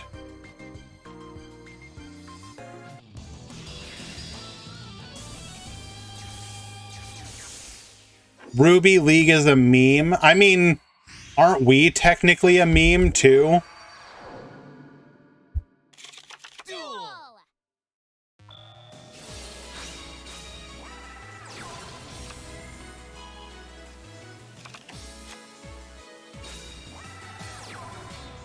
It sure was a Mirror Train Finals. Mekk Knight, top 3, top 4. Burning Abyss, top 4.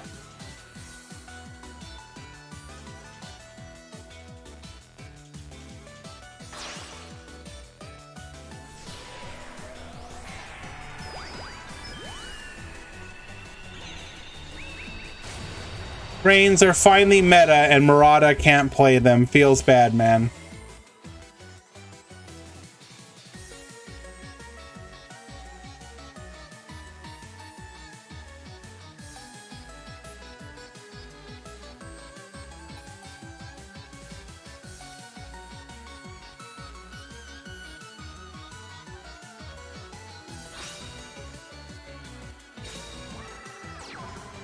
Okay.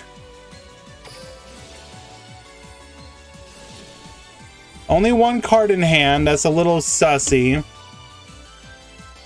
So Croc isn't going to do much for us here. You got Max with them, 15 win streak.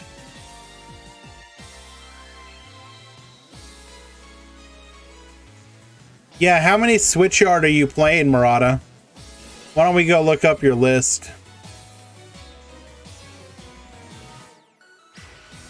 Top decks, Railway. Where is Murata? I don't see you on here. Where are you at? You didn't upload it. Ah, so you lied. Okay. Excuse me. Once again, I do apologize, everyone. I'm a little under the weather. Going into the Adweeber.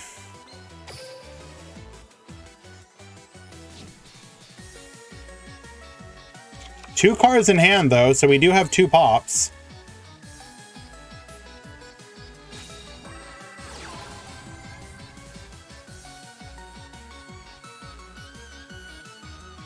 You still think that with enough testing and entrance, Battle Wasps have a good chance? Okay, look. I love insect decks, don't get me wrong. But they are not going to be good until we get Bee Troopers. We just need to accept that. Pure Battle Wasp is a meme. We need to get like the first wave of Bee Trooper support.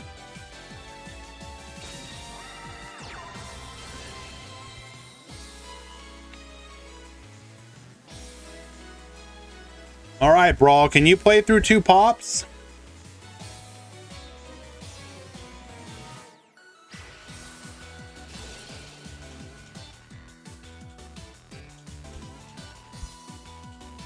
Ooh. So we're in a good position if we have exactly... What do we need in hand? We need exactly another express bullet train in hand. Actually, that won't even matter. We can still play through that. I don't think there's anything Brawl can do here.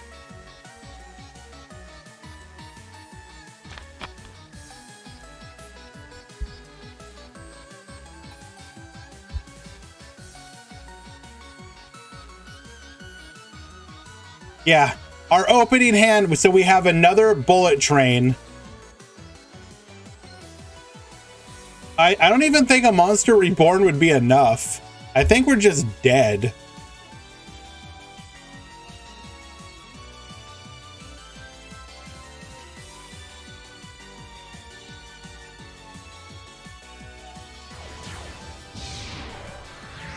Yeah, that's what we're talking about, Deathroy.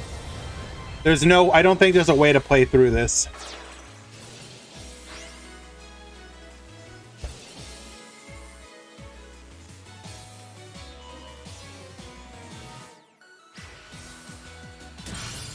Luke Tyler called it Dairy Crane Daddy Crane, and I can't stop thinking about it. I mean...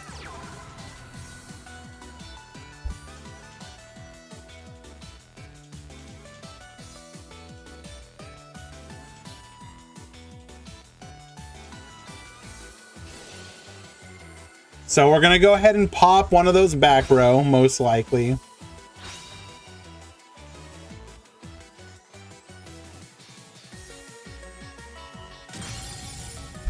It is an MST that is essentially meaningless to us.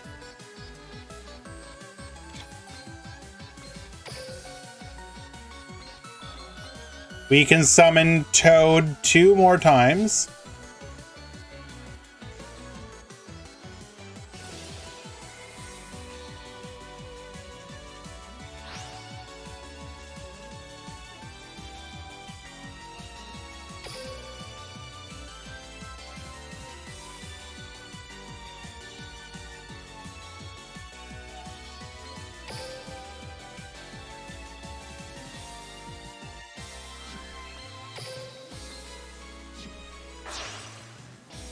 This will be a Coral Anemone.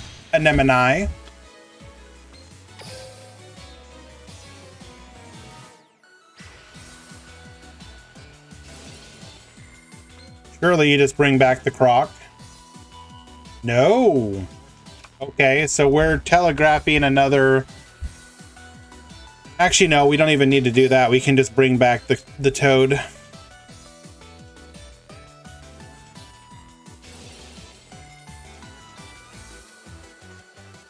If we have interruption, we need to use it now? Question mark?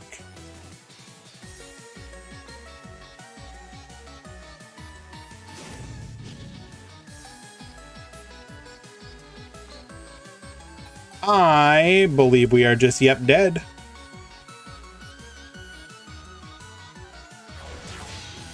Go into the second dweller. And then just go in for game. Don't need to do anything else. Jeez. Wall of D one time?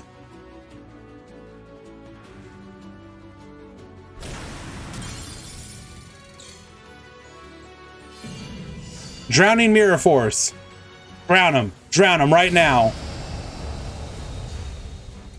Game number 2 going to Hans.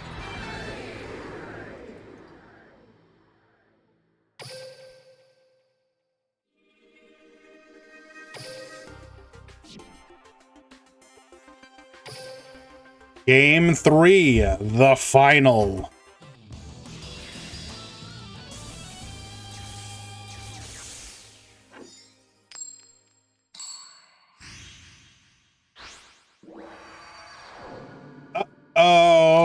Going second.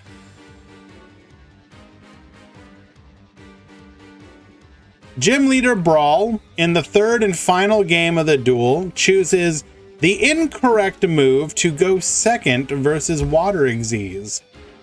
A poor decision that I'm sure he is going to regret, but let us see if Hans can capitalize on it.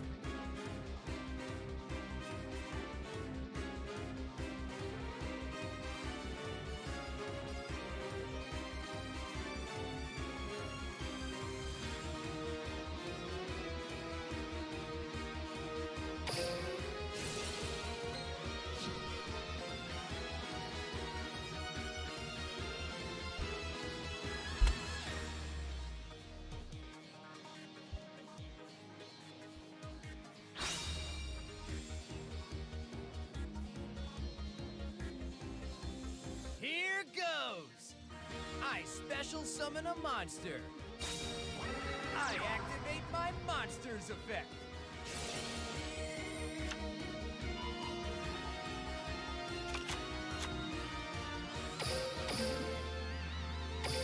Here goes. I summon a monster. I activate my Got the Diva in hand. So, was forced to discard a Swap Frog or Abystius, but so did not get to search off a Dragoon. However, already had the Diva in hand, so we can make the Crocosaur. This will work. I synchro summon a monster. I activate my monster's effect. I think we're going to end up in a situation where we got two pops again.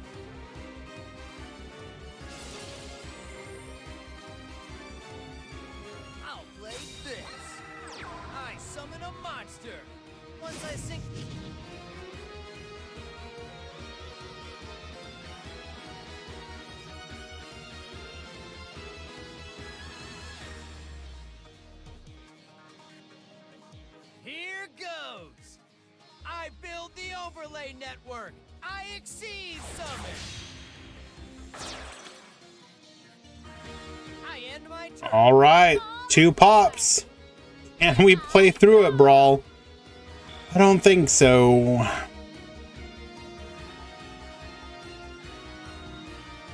Unfortunately, I think this is one of those matchups that was just decided at the coin flip.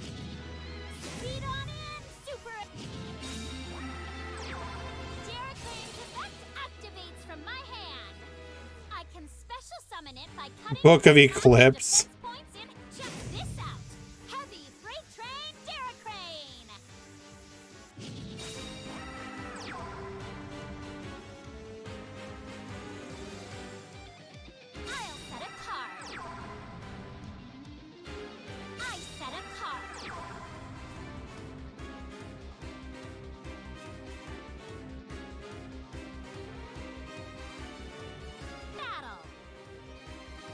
Not even gonna Xyz, he's just gonna go in.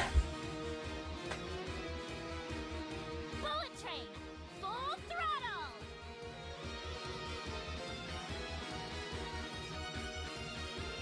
But now, I activate my monster's effect.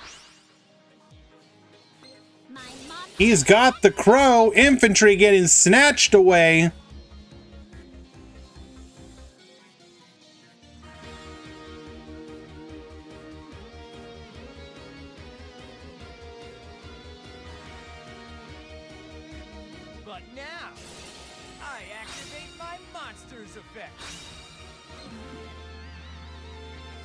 Unfortunately, we have the material to pop. Dweller effect will ensure that the express train will not search. We will have a pop on the next turn as well, summoning back the Abystius off of the Gund. Unfortunately, I think this is it. You are correct. I forgot, DD Crow is not a train.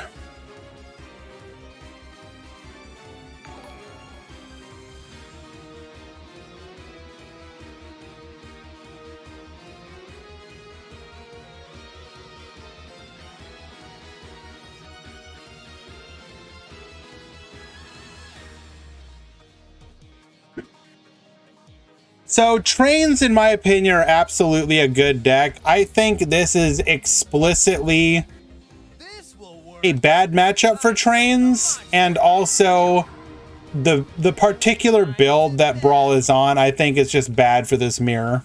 Go. And we hope they both win.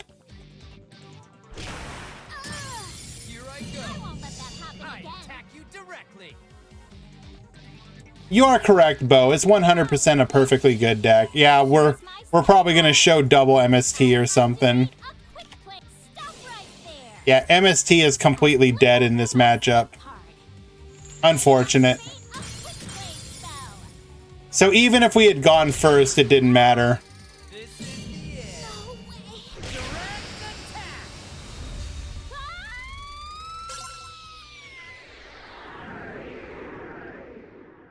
Just you wait. I always get my revenge.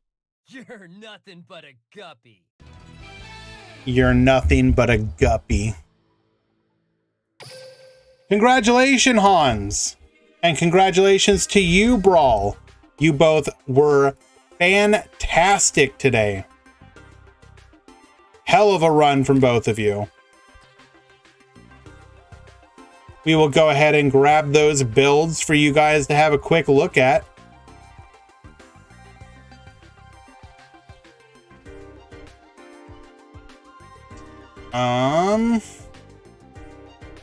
We're gonna grab Yami's as well for the hero deck.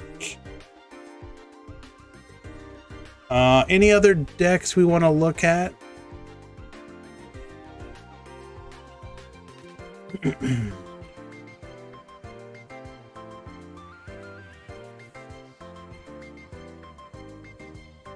We're not doing side deck right now, Elmaz. Side deck will probably return with the ban list.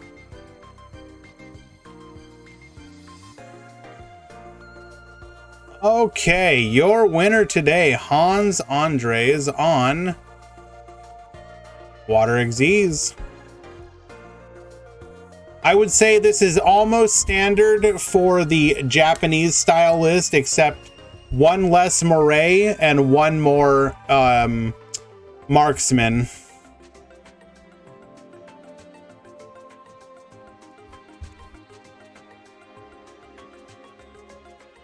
Very clean. No Cat Shark, it should be noted. We are giving up Cat Shark to have the Trish.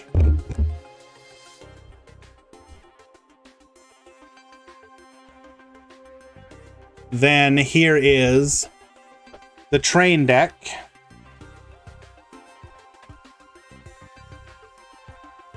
And here you can see a potential problem in the back row selection. We have no answers once our opponent has a monster on the board. So I'm not sure. I mean, this may be a choice based on cards available, but I think Compulse or something of that nature is a much better choice over Warning Point. Double Crow, though. Interesting. Here is 4th place Yami's deck list.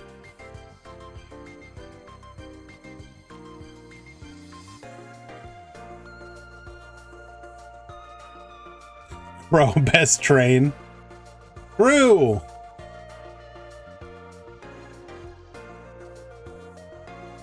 Kaiju over Crow. Do we do that? Maybe? Maybe. I don't know. I think there's a case to be made for either of them.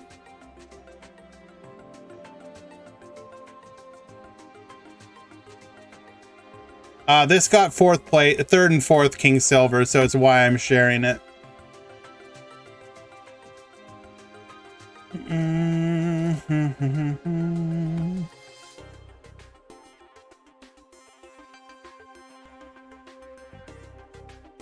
Alrighty.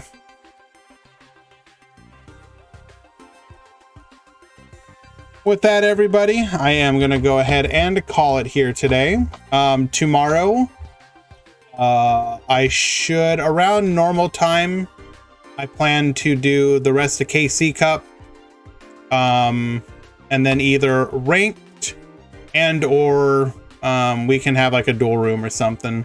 But regardless, I will be here tomorrow at some point, so keep an eye out. Why don't we go ahead and raid somebody? Thank you, Imp. I appreciate your help very much. Is Quantum online? Yes, he is. So we raid the boy. Thank you once again to everybody that, like G Black, if you're still here. Thank you for the gifted dono subs today, man. Really appreciate that.